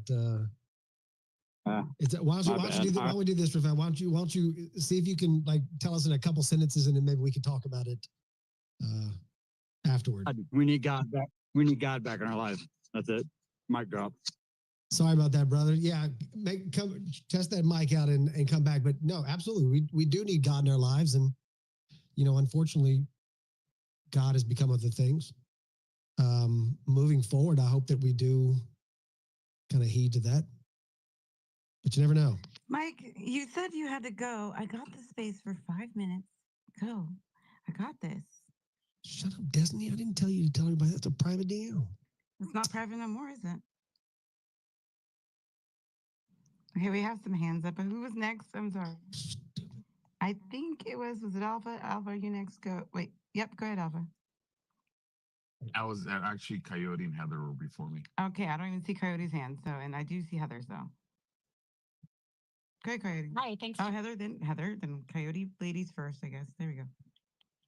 Thanks for having me up.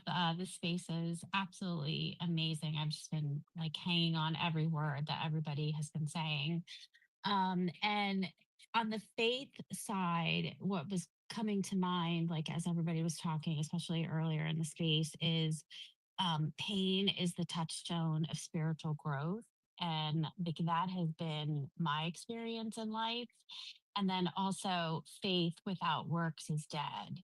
And both of those mindsets have been, sort of a mantra of my life. And I think on the question, Mike, that you asked about, in our society, and I think a lot of it stems from impulse control and not being able to say no to the bright and shiny thing. And it's the misdirection of turning to God instead of, turning to bright, shiny things instead of turning to God. And, I think back to my childhood, when we wanted to take photos, we took them on, film, and you got 24 shots, and there was no selfies where you were taking 50 shots to get the perfect one. And you actually had to go get them developed and wait, 7 days to get them back. Those were really simple times, and technology and social media and all these things have just made everything about instant gratification. And we've sort of lost our way. We've lost our focus.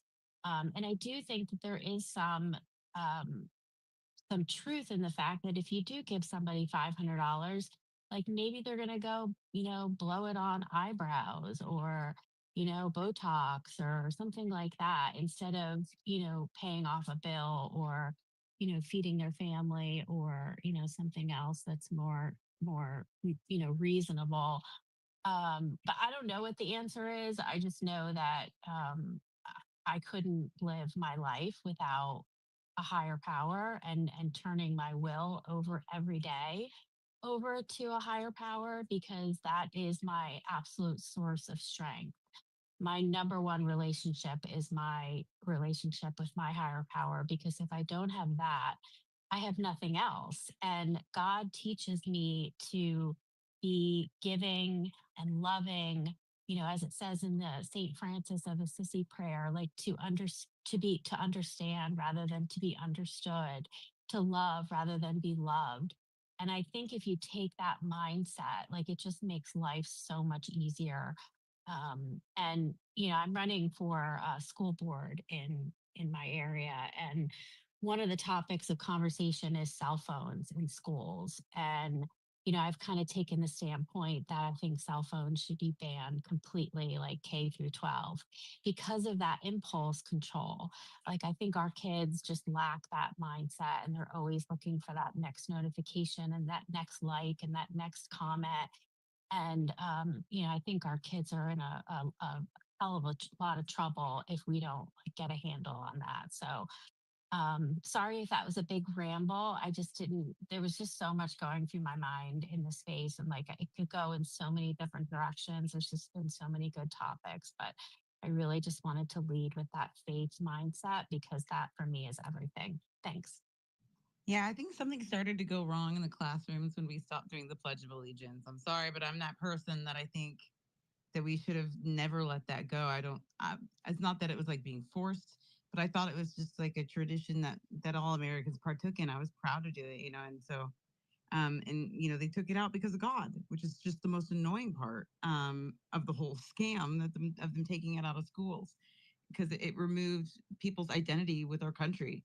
It removed their identity with our God. And that to me was like a beginning of the end times. I was in school, I think, when they stopped, right around the time they stopped doing that. I was in high school. So, because I remember doing it at least freshman year. By senior year, I don't think we were doing it anymore, which is wild. So that would have been 2009. But yeah, we need to go back to that at least that mentality and that kind of love.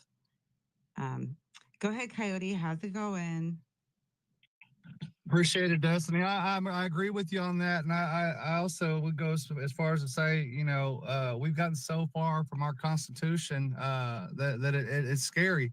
It really is, and by that I mean literally, like you go to talk about some of the stuff in the Constitution, you're deemed radical or extremist or whatever these little these little things that they have to say.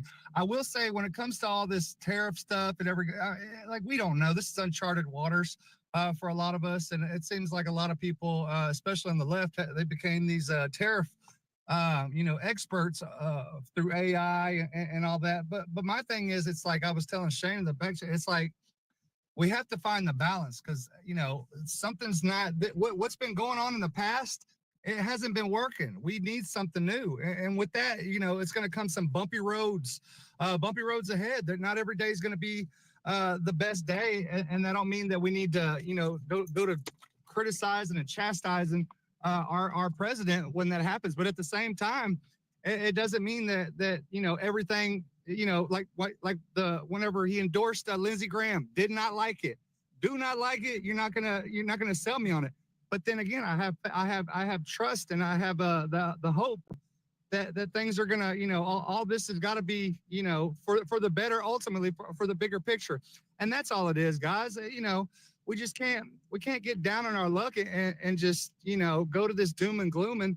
But at the same time, we need to be, skeptical of things and push back and, apply the pressure when needed. But man, we got to get our manufacturing back in the States. We have gotten away from it, and it hasn't been. I think a big part of COVID was to push this whole little Amazon era that we're in. Where we don't have to do anything. We just order straight online. Because that's one of the things that's transpired from it. But then again, guys, like just keep your faith, keep backing up, keep your president in good. Just keep positive. I think we need a little more positive in this country. Amen to that. A little more positive. I don't have my soundboard, but if I did, I'd play Destiny. Ah, Destiny. Yeah. There we go. That's why Andrew Tate followed her. I mean, I don't know if y'all seen this. She's been dropping down like truth bombs, telling us everything there is right. It's hard not to simp on her. Mike, man, No, you gotta forgive Don't me. talk about it right now. We're going to save that for the subscriber only after space. We're going to dig into the details of Andrew Tate following Destiny. That's in the subscriber after space. Only 99 cents. Yeah, it says $1, but it's only 99 cents. Go to my page right now. Hit subscribe. It's $1 freaking dollar. Are you kidding me? It's the best freaking. That little pink button, Mike. That little pink button right on your page. It's a little pink button right there on the page. It's a very masculine button. It's very masculine. People love it so much. I love it so much. Think about it. It's incredible. It's incredible how much they love that. Sir, this is an incredible button. Yeah, it's like a pretty little pink button. Just hit it. Hit it one time. It's not going to hurt anybody. Barely touch it. More practice for the accent. Jared, listen to me, sir. Let me tell you something. You can leave this freaking space so fast. You can leave it so fast, Jared. I promise I will boot your ass. So fast, brother. So fast. Criticize me. Shut up. Go, Destiny. Nobody wants to hear from Jared anyway. Go ahead. No, it's okay. Coyote was done. It's Alpha next. You know, it may be anecdotal. I don't know, but I will say two things. One, I didn't believe Mike's subscriptions were only $1, so I subscribed just to see if it was true because I thought there was going to be hidden streams. That's the best way to do it. And if you don't believe it, just do it anyway, right? Test it out. That's why I was like, no, it's lying. I bet you the second I subscribe, it's going to charge me $5. And then I was like, oh, wow, this really was $1. That's correct. The second thing is I immediately went to the gym after that, and it was the best gym day I had. So I think I can honestly say that if you subscribe to Mike, you just get stronger. I mean, you just get stronger. That's one of the little things. I wasn't supposed to share that. No, that's a subscriber perk, bro. It's like you should raise the price. Yeah. You should raise the price. You should raise the I'm price. going to dramatically, but not now. It's going to be out of the blue, and everybody's going to look at their credit cards and be like $20 a month. What is this? You got to do it on a Friday night, late at night when everybody's drinking and not paying attention, anyways. Again, a lot of stuff people said. Yeah, you pretty much covered it. What I will say is. To Coyote's point, I'm happy. Like I haven't been depressed since January 20th, man. Like I love what I'm seeing. I've been absolutely stoked. President Trump is a genius. Alpha, I'm sorry, that is the most cultist, feminine thing I've You're ever gonna come heard. You're gonna come at Alpha with that line, Jared. You didn't even have it said right. You Jared, listen, you know what, Jared, you're not wrong. If I was gay, I'd probably go on a date with Donald Trump. So you're not wrong, brother. Gay-ish. So continue. Gay-ish. I'm so glad this is a recorded space. So continuing though, is one of the things that I've been trying to tell people is Trump has made every economic person and every person that thinks they're an economic person look like a complete dumbass. And the reason being is everybody that thought they had the ability to do an analysis was based off of data points on a system that's been rigged from its inception. So everything that you've seen, all the results, even the freak out moments, everything, it was always meant to make the rich richer, it was all exploited. The system was completely exploited. And that's why when everybody was in panic mode and everybody was saying this is going to happen, and that's why we see the results that are happening right now. He literally walked China into a trap, still threw a deal out to every other country that, capitulated to what he wanted. I mean, the dude is a genius, and we're not even done yet. Is there going to be some growth pains? Yeah, there's going to. It's what it's going to take to get our country. There's a lot of stuff we're talking about that's really important, but I think one of the things that we're not talking, or at least I'm not hearing people talk about, is this is going to enhance our national security. We're seeing right now through conversations of how dependent we've been on other nations and why it's important for us never to fall into that position again. And when Americans see that, they're going to be like, you know what? Okay, we're probably going to have to spend a little bit more money. Now, that said, and I'm in California, I really haven't noticed that much of an increase in cost of my normal living. So, and I can't speak for everybody else. I'm not poor, I'm not rich, I'm somewhere in the middle of that. But I was expecting to really feel it at the pump. I really haven't. In California, the most I paid for eggs was like, I think at $6 at one point.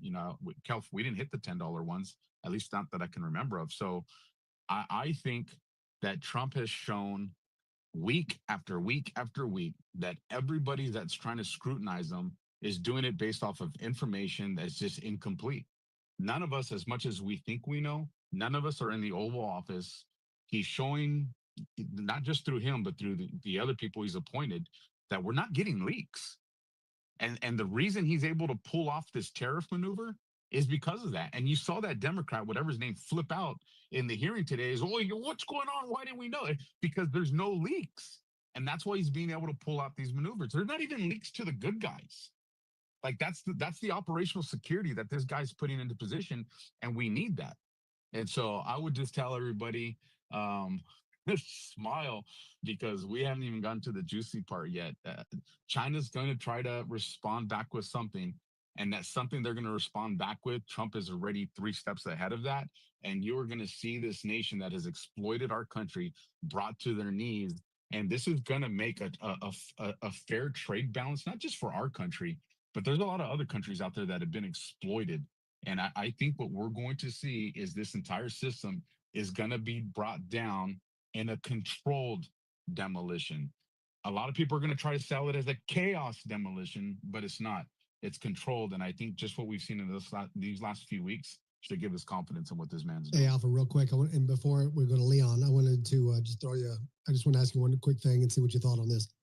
The other day, there was a leak there was a supposed leak or whatever it was.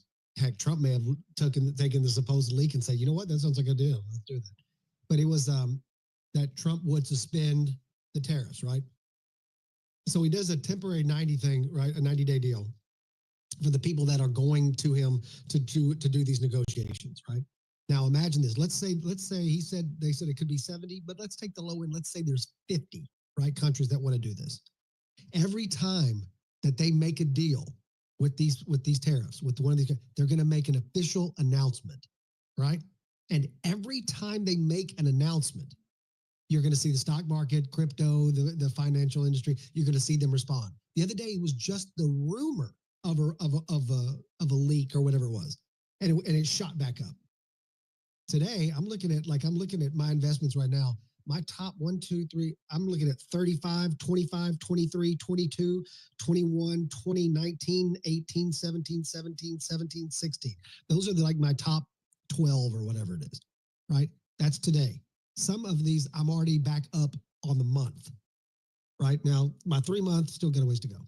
But my point is, each announcement is going to keep this injection coming. And I think that's a good thing. Listen, why is Nancy Pelosi and Adam Schiff so pissed off? Because they lost millions and millions and millions. You got Adam Schiff today. I think it was Adam Schiff today saying, we need to do insider trading investigation into Trump. Because he posted, I think it was yesterday or the day before, is a good time to buy. Listen, everybody that listened to the boss made a shitload of money over the last few days. Why are the elite so pissed off? Because he did insider trading with we the people, and it wasn't done with them. And so I'm telling you, I just made a video the other day that literally said, whatever you do, don't sell. Buy. They're buying right now. They are going, and I said it twice. They're going to make a shitload of money off this. Mike, and what happened? A couple days later. Everybody that listened to the boss, their portfolios right now, they're just like, yeah, that's what I'm talking about. And then you have what's his name that just officially got appointed to the SEC. Atkins. Bro, it's about damn time. That dude has been. Why is it taking this long to get a freaking SEC commissioner? That's what we've been waiting on this entire time. 100%. So they just formally announced that not too long ago. So that, I mean, listen, Mike, we're XRP guys. We're going to be very happy about that. I'm telling you, what a time to be alive right now. Hey, when the markets crashed, what did Ripple do? They spent $1.2 billion buying Hidden Road. which is a financial service company that directly funds all of these institutions who use these rails through SWIFT that takes days, hours and days with fees and stuff like that. And now they're going to be able to use XRP as a back channel on these rails, and it's going to resolve in less than like 3 to 5 cents per transaction, and it's going to happen in a matter of seconds. That's what's going to take over the world. What I'll say on my final thought, Mike, is we are in unprecedented times right now because everything we see, we're finally going to see it through a lens where it doesn't have, the deep state's manipulations, behind the scene. So nobody really knows what's going to happen with the stock market. So it's just one of the things that you either got to choose to trust the boss, or you can trust all the people that are on TV or in spaces trying to tell you what's going to happen when they're basing all their knowledge off a system that's been fabricated the entire time. So I'm going to choose to trust the dude that I elected and go that route and make money like I did over the last few days. And since that's working for me, why shift gears? Or trust Jennifer Lawrence. One of the two. Like it's, just pick one of the two. The Jennifer Lawrence in this space, not the. Oh, absolutely. Well, you go either way. Hey, and furthermore on that, that doesn't mean every day is going to be green. People got to like snap to reality at some point and realize that you can't have like just every day full of green candles. But, the majority of them, we shall see. Speaking of green candles, let's go down to Network Access Group. Leon, you there, brother? How you doing, man? How are you guys? That's the older horn. Oh, it is. I thought. Well, I saw the circle. I figured that it was. I thought you were the square, so I must have had. No, he's the square. He's the square. The Look square. at you. He's the See, bigger one. you know what? I'm gonna kick you back down and bring you back up. That's just. It's too embarrassing for me to be able to deal with this. How you doing? I'm good. How are you guys? I just before I wait. Hold a second. Let me give you an introduction. I just want to say that I've had long conversations with Lajos Horvath, right? And I have to tell you, he is one of the most charming individuals. Coyote can back me up on this. One of the most charming people that you ever get a chance to talk to. And I just want to tell you, it's been absolutely my honor. It's true. Mike called me and was like, "Oh my gosh, he's great." Like, I did. That's he right. Really called me to brag about it. 100%. It's awkward, isn't it? Yeah. So you get used to it. That's how it works. Yeah. So I have a question for Alpha. But before I make my question, I just want to be clear. I'm for the tariffs, 100%. I have an issue with the implementation and the strategy, but my question is at this point, what we accomplished? Why we really running that victory runs yet? So can you repeat that last part one more time? Why we have that victory lap already? What we accomplished at this point? Why the victory lap? Well, I'll say this. When China thought that they were going to raise them on us, China thought that they were going to make us capitulate. And we saw Trump show, I think we're at that hour where it's okay to say it. Let me find a fuck to give. And there was none to be found. And he said, if you want to play games, let me show you what it's going to look like. And not only did he raise the tariffs on China, but when he said, hey, I got a deal for all these other countries that were willing to capitulate with us, he said, and China, and if you think that you're going to make some deals with all these other people behind the scenes, way ahead of you, because now I got this deal for them, which they're not going to want to jeopardize. So the victory lap is to show that all these people that are trying to promote China as this powerful entity that nobody can take on, Trump saying, no, when you do it the right way and for the right reasons, we can. Is the fight over? Of course it's not. China's going to try to make... trying to promote China. This is, by the way, he did not... Just hold on a second, Jared, just relax. I've been in plenty of spaces where people have been trying to promote China. Maybe you haven't been in them, but I have. Okay, so in my experience, I've seen a lot of people trying to promote China. Yeah, but just to finish answering the gentleman's question, China is going to throw a punch back because we're in a fight. And Trump is multiple steps ahead of that. And when he does, there's going to be more celebration because you're going to see a country that everybody sees as a superpower that can't be messed with is going to be put in check by a president that knows what he's doing. Okay, can I get my opinion on all of this? Hold on a second. I want to give Lajos a chance to respond. But Alpha, the China part, it's a completely separate thing. But if we are at the poker table right now, we already throw away our ace. We're playing without ace right now. because the European Union today, they just voted on the 25% additional tax on us. Maybe they will hold on it because the negotiation, but the negotiation it's turned upside down, because now they're saying, okay, we're not gonna implement if the negotiation goes the right way. So I'm not really seeing it where we want anything as is today.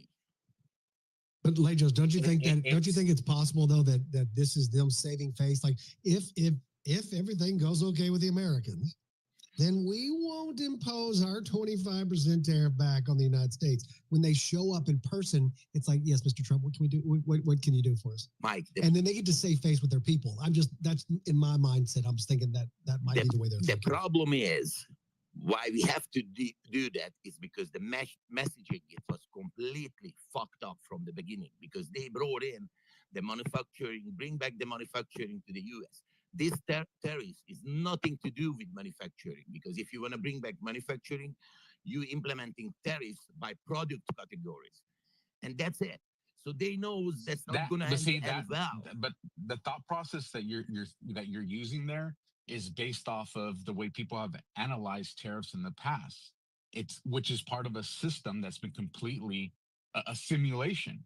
What you're seeing right now is what analysis are not compensating for is the way the American people think and the way the American people react.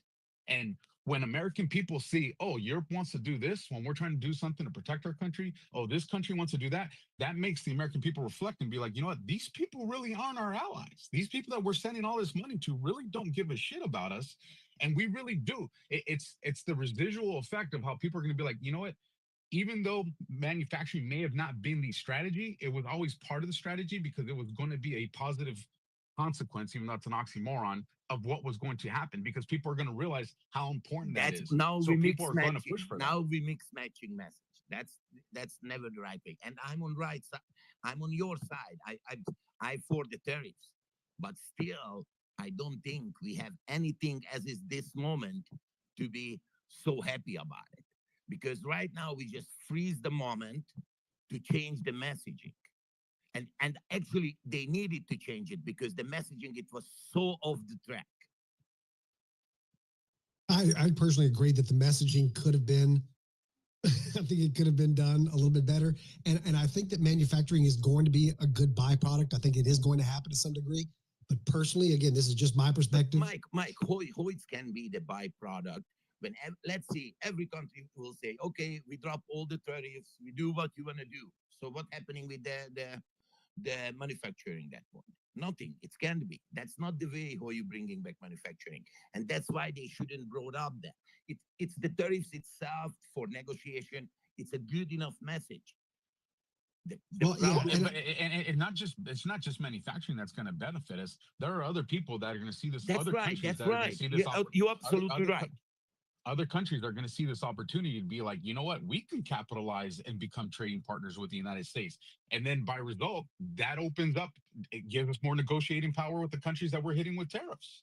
Because it puts the pressure on them. It puts the pressure on them to be like, you know what, we're trying to put a vice grip on the USA, and these other countries are now exploiting what we're doing to develop trade relationships with them. So we win in that aspect too. Like every way this plays out, the United States wins. Or at least we should win. Okay, so that's my issue. That's my problem. We're running front of the car with this sentence. We don't know yet. Yes, we should win, and we hope we have to win, but we can't go to the negotiating table with the attitude like that. It's just not how it works. There's I two completely offer. I completely understand what you're saying, but we're talking about two different. Okay, for fuck goodness, I'm at the airport terminal. Can I please give my opinion of what I think so far? Let's do it. Okay, thank you. All right, playing around with you guys, I will miss my flight and I will be pissed, and Mike will have to PayPal me. All right. Too bad. No, take him away from here. All right. Only you would say Destiny, and I'll come grab you across the street. So what I was gonna say, guys. All right. First of all, you can't have it both ways. All right. And talking about faith here, and please no one interrupt me because I just want to say what I have to say, and then you guys can fight about it like guinea pigs or whatever. Mike. All right. Oh, sorry. You can't have it both ways. All right. Literally, the messaging for the last whatever day that Alpha Warrior has become happy, since January 20th, all we heard is Donald Trump and his administration saying that there would be tariffs, there would be tariffs, there would be 40%, there would be 30%, there would be 20%, and there would be no negotiations, no negotiations. And for up until 2 p.m. of this afternoon, somehow that has changed. And it seems like every follower with Donald Trump says the same thing. All right. This is what I think, Maze, you talk a lot about original thoughts. And I'm not trying to just talk about you, but you talk a lot about original thoughts. And I think this is exactly what is happening. All right. We are not giving our own opinions of the tariffs, right? We're giving Donald Trump. So he said there would be tariffs, 70%, there would be no negotiations. All right. I would say that's a pretty fucked up economical view of things, but you can say that is America first, right? Donald Trump is forcing other countries to prove that the US and Washington is not to be messed around with. All right. But then again, you can't just switch in 6 or 7 hours when Donald Trump says, I'm not doing this anymore. All right. Can I give you an example? Sure. Can I give you an example how you can? Just why not? Okay, so let's talk about crypto. Let's talk about I just want to give you a quick. No. But let's talk about people who have been taking their account, taking money out of their accounts literally. So no, they haven't. Yes, people have it. Nobody's selling their crypto. They're hodlers, no bro. one's selling their crypto. I'm talking you don't know anything about crypto, Jared. Come on now. Well, it's about all of the economic. No, it's not. Nobody is selling at a freaking 70%. I never said crypto. This crash has been going on long before this, Jared. Nobody's selling their crypto at an 80% clip. Nobody. So, Mike, Houston native here. Are you really telling me people are not going to their bank account? Yes. Concerned about their 401k, concerned about their retirement. Jared, why do they need to go to their bank account for their 401k that has nothing to do with their bank account? Leave it alone. Don't touch it. Yes, it does. If you have a loan, yes, it does. If you're taking a loan out on your 401k? I'm not saying. If let's say you had a 15% loan, right? Until let's say you're a school teacher. Loan? If you're a school teacher and if you're retiring, I'm a school teacher and I'm retiring. I would never take out a 15% loan. But you're not in your mid 60s either. I'm close. The frick are you talking about? He's old. Shut up, X. Nobody, shut up, all y'all. No, he's not talking to y'all. I'm saying, Jared, so nobody. I thought you still had another 20 this is the mental gymnastics that I'm concerned about. Jared, just let me say, I'll let you jump in. Let me just say one thing real fast.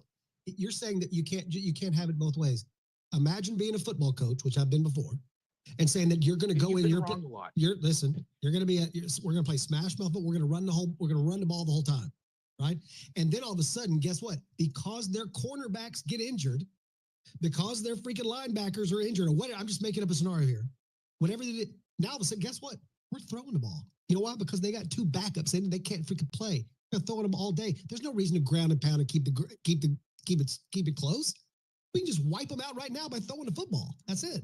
Nobody can do it. So what did I do? My game plan was to run the ball, Jared, and then I decided as the coach to change it because that's the most beneficial to the game. You can try to talk over me. I know you don't understand the football analogy because it's like, I got it, whatever. It's apples to cardboard. It's not apples to freaking football. Cardboard. It's literally apples to cardboard. Your football. Analogy. Jared, you just said that a school teacher is going to take out a 15% loan on its 401k. No, that's the dumbest thing I've ever heard since Destiny talked about it. If you are concerned about your 401k, if you're talking about loans, you mentioned, by the way, you're the one that brought up crypto. Today was the biggest freaking increase in the damn stock market in God knows how long. They got all their money. They haven't lost a dime. They haven't lost a dime in the last freaking whatever a week or so or 2 weeks, whatever you're talking about. They lost a dime. They still haven't lost anything. Mike. What? Oh, this is U.S. Airlines Flight 7434. Oh, hey, Des. Is it just you? Please take your bags and boarding gate 1 through A. Are they still here? I said 1 through A, but like nobody caught it because I sounded so professional. No, you didn't. It sounded gay, but whatever. Not in a good way either. But yeah. Jared, I'm sorry I had to use the football See how I analogy, bro. diffused that? Did you see that? Like how I just like brought it in, laid it down. I was like, okay, this is comic relief because y'all are gonna go at this forever to no Jared end. just said something about cardboard, and I didn't like it. Well, I said your comparison was apples to cardboard. Yeah, that doesn't make any sense. I don't like Your it. I'll light is boarding, Jared.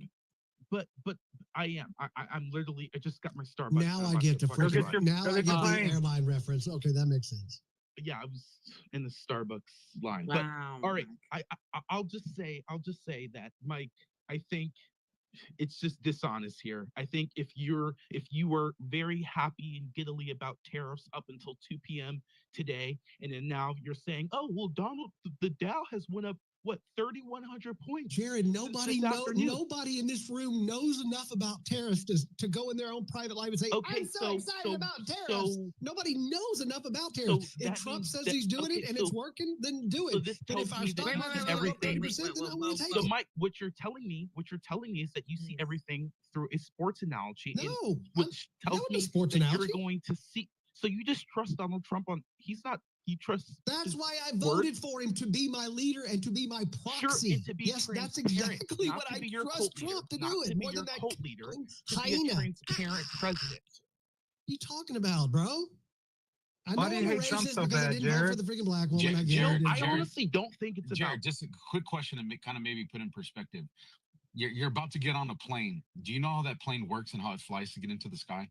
Oh well, so I have to think. Just Donald say no, Trump for my Jared. plane Makes it right faster. now. The answer is no, but you're going to entrust your life to two pilots that you don't even probably know who they are.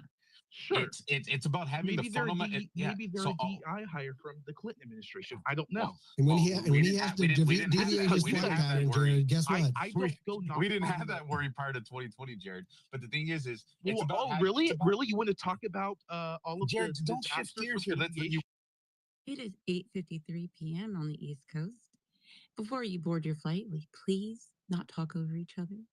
Please put your tray in the upright position. We are getting ready to head on our trip. Safe travels, and thank you for flying Southwest. By the way, this is your pilot. Thank you for flying. And by the way, if there is a person named Jared on this flight, there's a gigantic storm up ahead, and we are going to have to deviate course. Now, even though we plan to fly straight through this area, we're going to have to go around it because there's a giant freaking storm up there, and we had to change something, and we thought it would be better for everybody else, so we changed it. Yay, go Trump. You're not doing it right. This is the scariest plane ride I will ever be taken. Damn right. In my 25 years. So, and the bitch forgot my donut at Starbucks. So thank you guys. Have a good one. It saves you the calories. You don't need it anyways. He must be flying Spirit. Or is it Frontier? Which is the one that you sit on? You're sitting on like lawn chairs. No, Southwest got bags. Is it a Boeing plane? Ghetto employees. That would be Spirit. The planes, yeah, Spirit. If you guys never flown Spirit, don't ever fly Spirit. You're literally sitting on a lawn chair that's has gorilla tape to the fuselage. It's the scariest shit in the world. But then it makes sense why you can go from West Coast to East Coast for $80. Yeah, Destiny. Okay, thank you for joining our flight. We'll see you next time. Happy Airways, and thanks as always for flying Southwest. Destiny. Okay, we're going to be wrapping this thing up here, guys, pretty quick. So we're going to kind of do we're one gonna of make an Destiny's little emergency speed landing. rounds. That's the last one I'm going to do, I promise. Let's do the speed round, Des. Speed round. Okay, I feel like Jeremy's hand's been up a lifetime. We also got Mech and Rusty's hands. I don't see any other hands. So if there are other hands, forgive me, but those are the ones I see. So go ahead, Jeremy. Thank you for having me. So I want to explain how what you call trickle down effect works. Because of these tax incentives, I'm investing $506 million into a manufacturing plant in Alabama that's going to hire 750 people at a starting wage of $34.75. It also is going to allow me to pay 100% of insurance instead of 80% like typical corporation, and 100% of child care. Without these incentives, I'd be buying more Bitcoin, sitting back and saying screw everybody else, and don't worry about everybody else but myself, because I'm out of the stock market, been out for a while, and Bitcoin's the way to go. I understand like XRP. I'm not a fan that 10 people own 60% of it or control all of it, and one person owns 60% of it. So It's all been mined compared to the Satoshi, 21 million. I think that's the way to go. But that's me personally. But without that, I just sit on the sidelines and say, good luck, people. And so I think the trickle down effect definitely works, because if not, people like me would not want to get off the sideline and create jobs. I'll land my plane.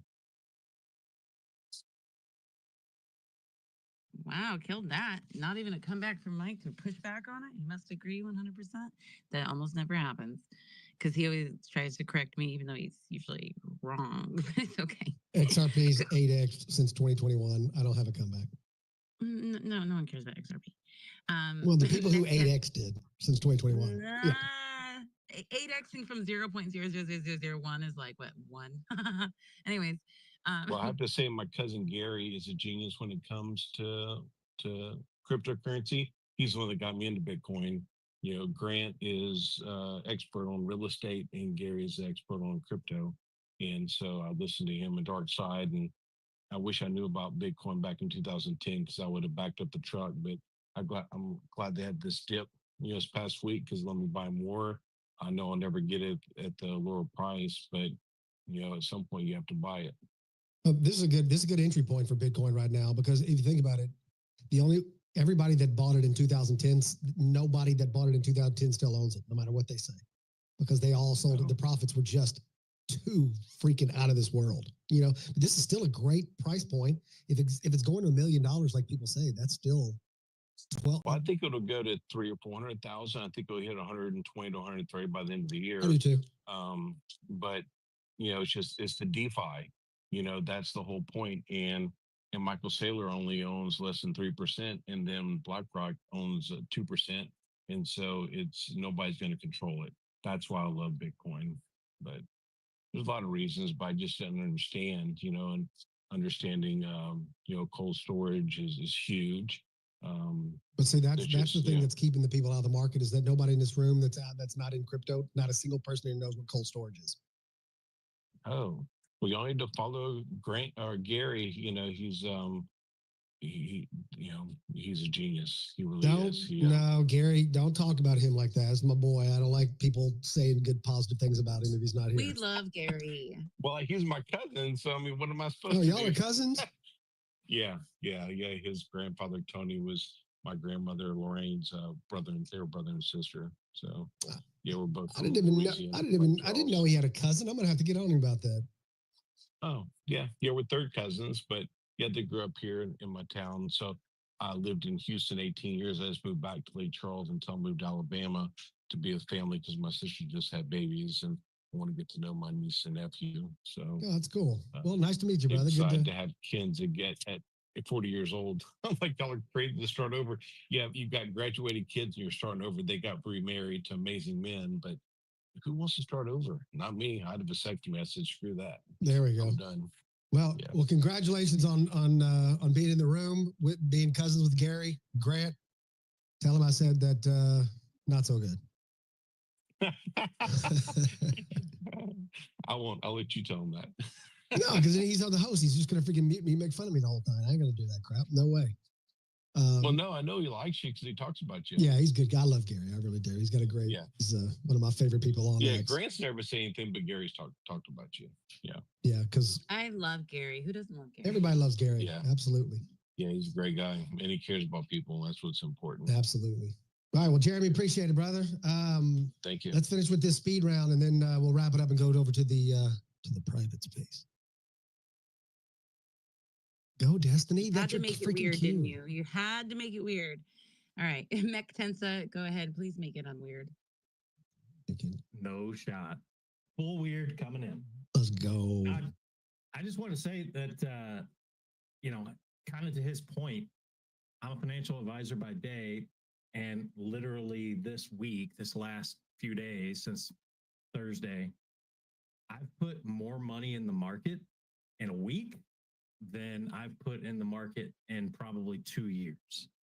So people that have been scared, sidelined, sitting in fat, juicy, money market accounts, sitting in treasuries, they all flipped and said, I want some of this juicy fat dip. The volatility with things of Bitcoin and kind of around Christmas, you see the nephew coming around with the Bitcoin or the XRP win and showing everybody at the table. These boomers are starting to get a little jealous of that and saying, I want some juicy fat gains here in my golden years. What the hell? They're looking at a 401k that may be 200,000 deep or 400,000 total. That's their life saving. Mac, let me ask you real fast. Have you seen a better buying opportunity than what we're going through right now? Hell no. This is incredible, bro.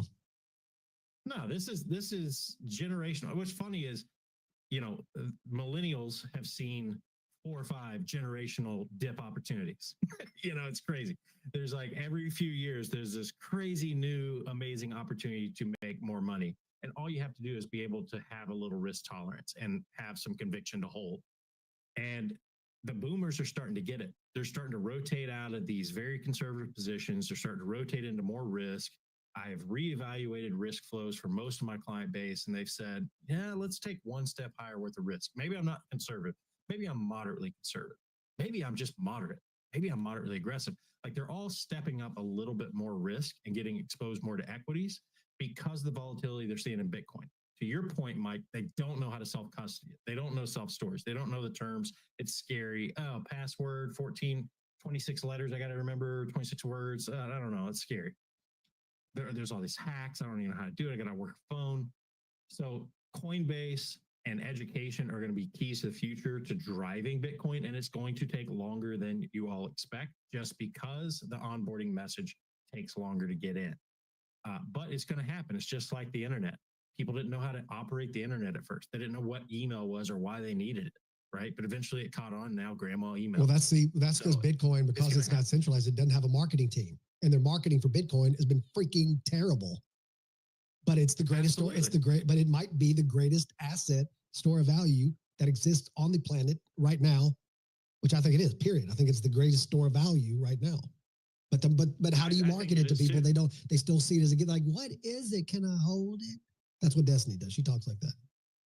Well, I think what you've got is you've got the Bitcoin president, you've got the ultimate marketer in the office, and I think he is the guy to drive home the message. If you paid attention, and Alpha, on your last show, I wanted you to talk about this so bad, and you just kind of skirted it a little bit.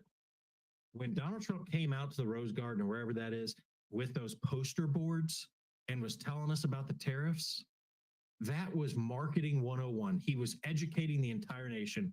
This is what a tariff is. Look how giant these tariffs are on us. Look how unfair that is. Here's 10% that we're going to do. Isn't that just little bitty? When the media tells you to freak out, remember this chart in the back of your mind that 10% against 94% from Vietnam is not that big of a deal. And so that messaging is going to have to be constant. It's going to have to be an ongoing thing. But Donald Trump's a master messenger. He's going to keep getting that message over and over and over until people know what a tariff is. Then he can focus on what is a Bitcoin? How do we use a Bitcoin? Why is it better than gold? Why did we sell some of our gold to rotate into Bitcoin? Now, again, that hadn't happened yet, but look for it later this year. It's all a messaging play, but you can't message more than one thing at one time. Notice no one's talking Ukraine. I'll stop it there, but it's just a lot going on, and it's positive. Sounds good to me, brother. I'm ready to go. We on our way. Right, Destiny? We're on our way. We on the way? We're on the way. We're on the way. We're on the way to the secret, private, say something after space. Subscribers only. We have one hand left. What? So you don't see the last hand. We have Rusty left. So no, I can't see the hands. I was wondering where Rusty. No, Rusty, I won't forget you. Mike will because he's. Oh, thank goodness! I've been waiting. We saved you for last, brother. Best for last. What are you talking about? All right. So, I mean, some of you who follow me know that I deal with finance, in a way that I can't say, but it's not legal. You can honestly, I'm not anon. You can look me up, but the thing about it is this. What is the ultimate goal here, right? Trump is trying to isolate China. Why? Because they sell cheap junk around the world. Okay, so that's the angle he's trying to play. Now, do I know that 100%? No. There's only one person who actually knows what's going on. It's Donald J. Trump. All right. So everyone trying to assume they know, that's just the wrong idea. Everyone trying to trade off of every word that comes out of his mouth, be careful, okay? Because he may say something and you're like, ooh, is that a signal? Don't get caught into that, okay? Just, you got to be careful. Now, going back to what has happened in the market, yeah, you hear so much noise, and you're right, it is institutional type investors, it's hedge fund managers, and I talk to all of them all the time. And, you know, they've got their own opinions, and a lot of it's rooted in what is called TradFi, that's just traditional finance. Now, I am a Bitcoin fan, Mike, and you like XRP, and that's fine. I do think everyone should dabble in crypto. They should try it. It's simple. And the biggest way to get into that is to just open a Coinbase account and buy Tether. Tether is going to preserve the amount of money you have. It's going to allow you to then dip in, dip back out if you want. It also allows you to buy things.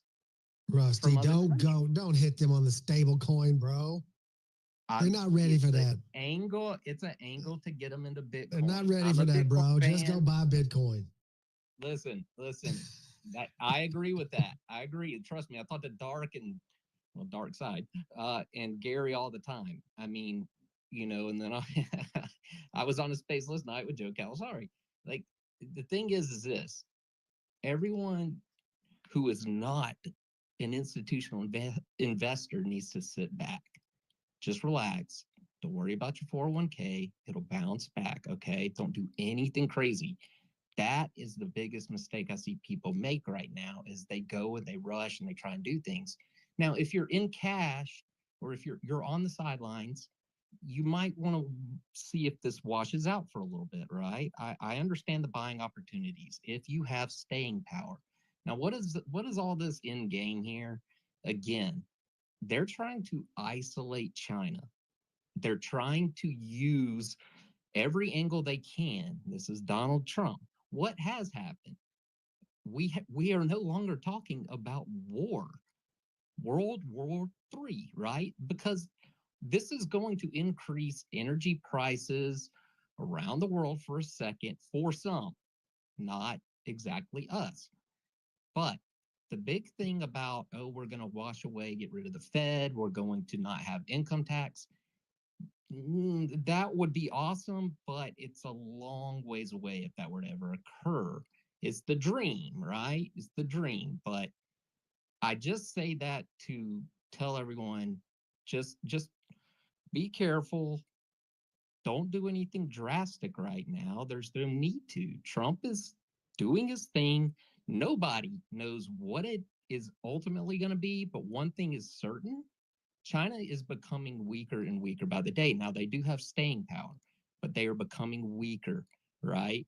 And that is the goal here, is to get India, to get Japan, to get a lot of people don't talk about Southeast Asia. The reason the 10%, and everyone laughs about the penguins and all that, even me.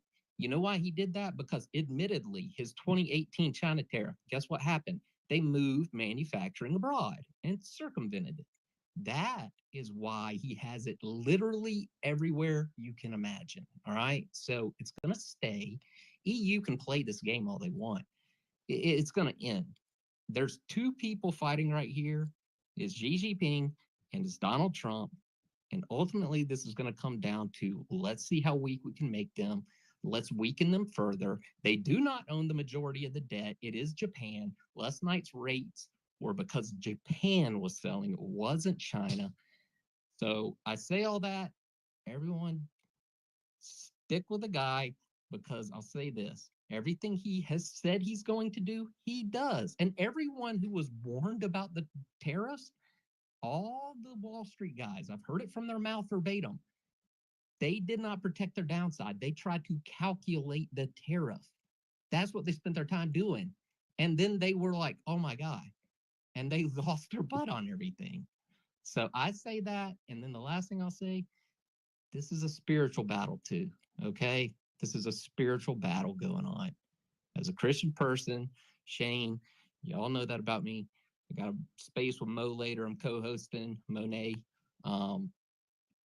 It's who is with the Lord and who's going to succeed, and that's Donald Trump. Let's go. Let's go. Let's go. I love it. Tell Monet I said hello. Tell her to go get in the after space. We got the after space in about 3 minutes. Going straight there. Booming room in 3 minutes. Des, make it happen. So let's make these things real quick. Real quick. We're going to shut it down. Then we'll go over there. And then you can talk about Destiny and how dumb she is. And it's fun. It's always fun to do that. That's the best part. If I show up, I don't know. It sounds like a lame Come party. on, Destiny. Mine'll be quick, What, Mike. so you can exploit me for your subscriptions? That's why I subscribed. I'm going to subscribe to you when you get yours, and I'm going to go into your space too, and your after space. It'll be fun. Why hasn't she got her subscriptions? No, I did want to say I enjoy the conversation. I'm glad that people are looking into these things and having brilliant conversations such as these right here. I think that needs to continue, and I think that I can't say it enough, bro. Like Shane's got me on that kumbaya serum. But we really need, we need to unite, and we need to like come together more on these things. I heard a lot of talking points in diligence space earlier today, and I wish that it would be different. You still got that same left-right bullshit. Like, we can't seem to we can't tackle any one thing together. And I get it. Like the way a lot of them people think, it is crazy as shit to me. I don't understand how you can think that way. But the thing is, they are Americans, and we have a lot bigger obstacles in front of us. Other than this like division shit that's going on. Anyway, I'm gonna keep pushing that, and I appreciate people like Mike, Destiny, Shane, that keep pushing that too. Alpha, Honey. There's some great people up in here. Hey, that's a great. What we ought to do is, how they like do Marvel, like they do crossover stuff. Destiny, we ought to do a space with Diligent and somebody else, and it'll be like, and we could title the space crossover. I've thought of that. It's a great idea, and I think we should definitely do it. Okay, I'll set that up. We'll make that happen. It's a crossover. It's Marvel and DC coming together. Freaking awesome. Spidey Man and Soups. Wait, are we Marvel or are we DC? It's imperative. Well, we're gonna be Marvel, because even though I'm a DC, I like DC. The problem is that they're all basically gods. That's why that's why people like Batman, right? Because Batman's human. Superman, Wonder Woman, Nobody Aquaman. likes Batman. Batman is such a bish, okay? Such a bish. First off, daddy issues, much, okay? You just go around parading around like a bat. That's so terrifying. Like, coronavirus scarred me enough for bats. Like, I don't even need your help. You wear tights. You keep a boy in your house named Robin who wears tighter tights than you. It's weird. You can't keep a relationship with a woman, which makes me, again, think about the boy you keep in your house. You have a waiter who waits on you hand and foot and like cleans your mansion, but you spend all your time in a fucking cave. I mean, gay-ish. priorities are so Okay, so gay-ish. back, I don't like gay Jason. It's gay Jason. Either way, it's gay. It's gay for sure. Ish. No, not ish, like directly.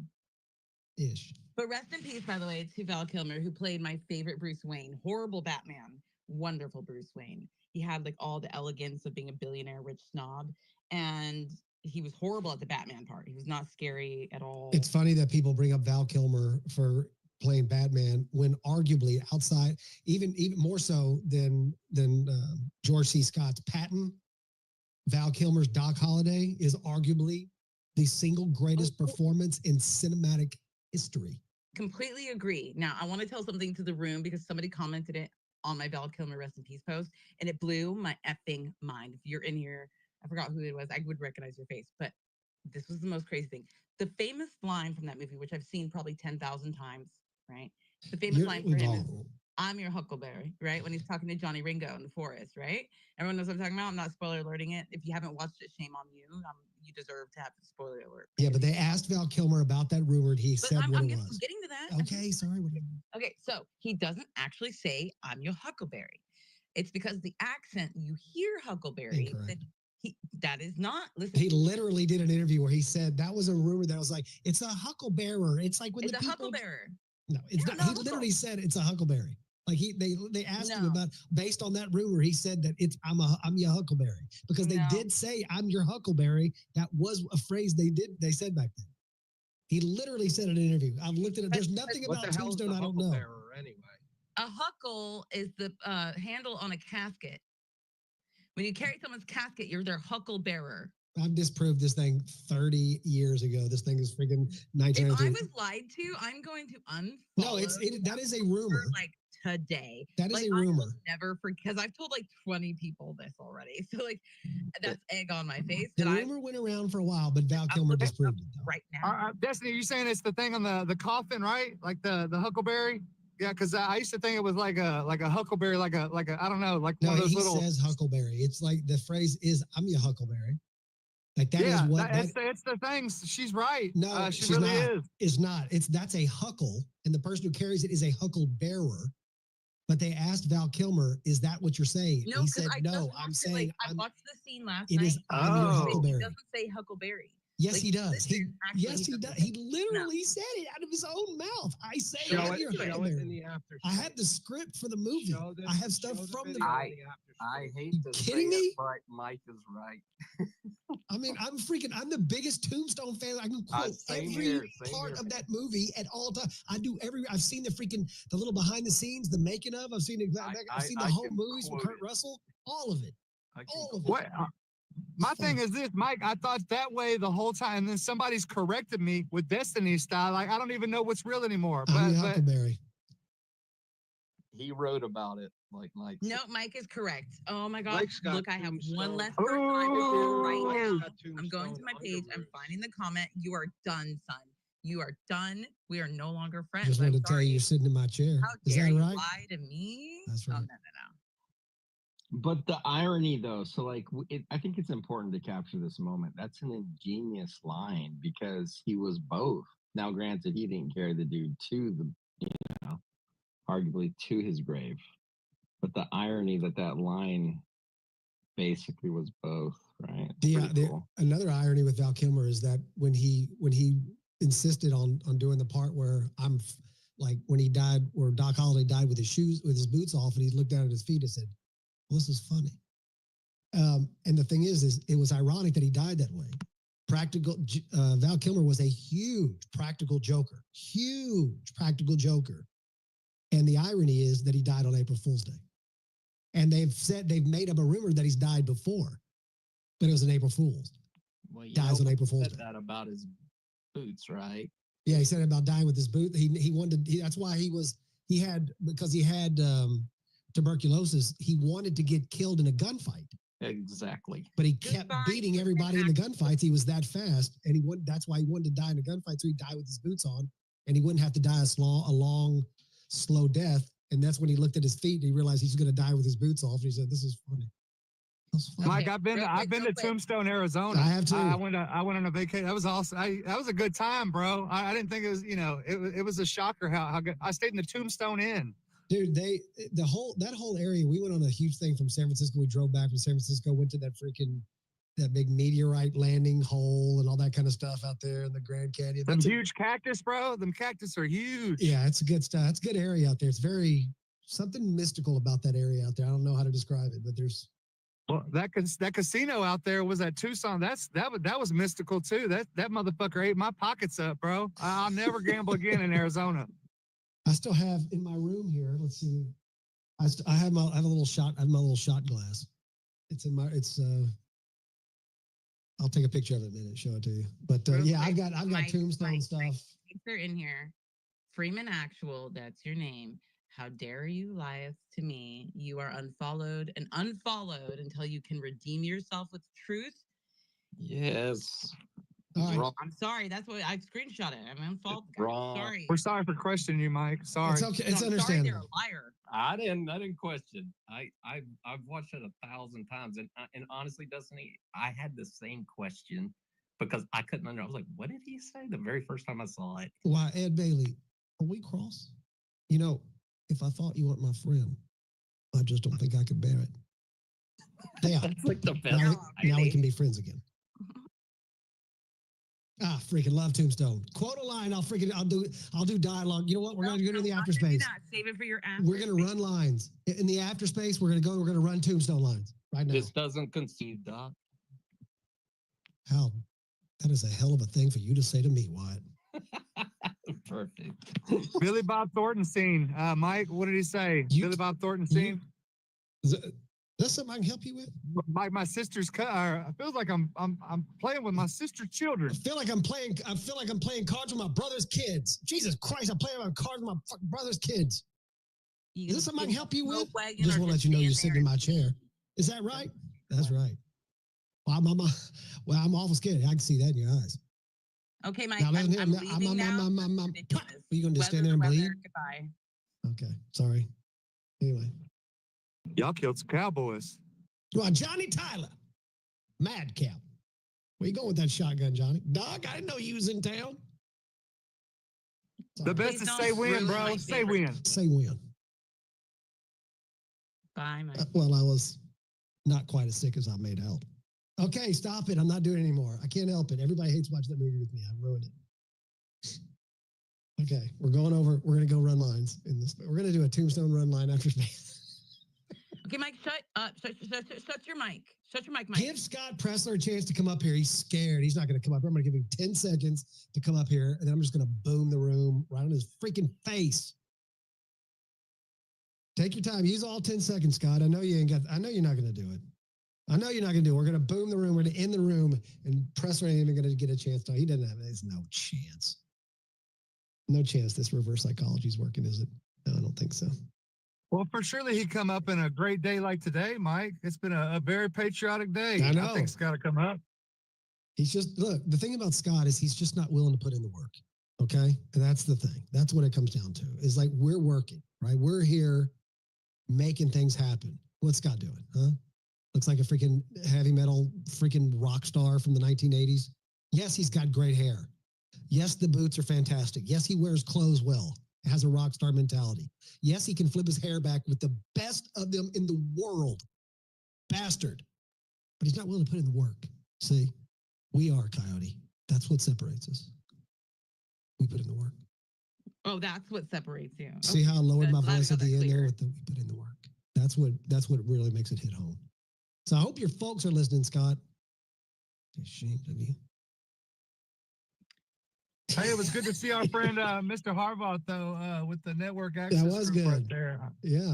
I didn't know he was the circle. He's the circle, and I thought he was the square. Who knew? Sounds like a game show. Scott, stop doing the cry emoji. Dadgummit, I'm just playing with you. Now you're hurting my feelings. I love that he's pumping the emoji I so know. you know he's not busy doing anything else. Because he's again, just staying down there. I've already said it. I think it's clear. Yeah, that's fine. It's okay. He'll DM me and Weather the weather? okay, weather the weather. Here we go. We're going to the after space. Here we go. Des, go. Hit it. All right, guys. Thank you for all the speakers, all the listeners. Thank you to everyone who shared it out. Thank you, Shane, for co-hosting with us. It's always a privilege to have you here. I really think that we had a lot of good discussions today, so I really do appreciate it. Everybody, share the space, bookmark it, so you can go listen to it later. Join us in the after space. We're going to make fun of Scott Pressler instead of Destiny today. It'll be fun. Destiny, you good? You can make fun of Okay, well, you know what? Thanks for volunteering as tribute, Scott. It's so great. So I'm glad not to be on the shopping block, but I'm going to finish out our space the way we always do.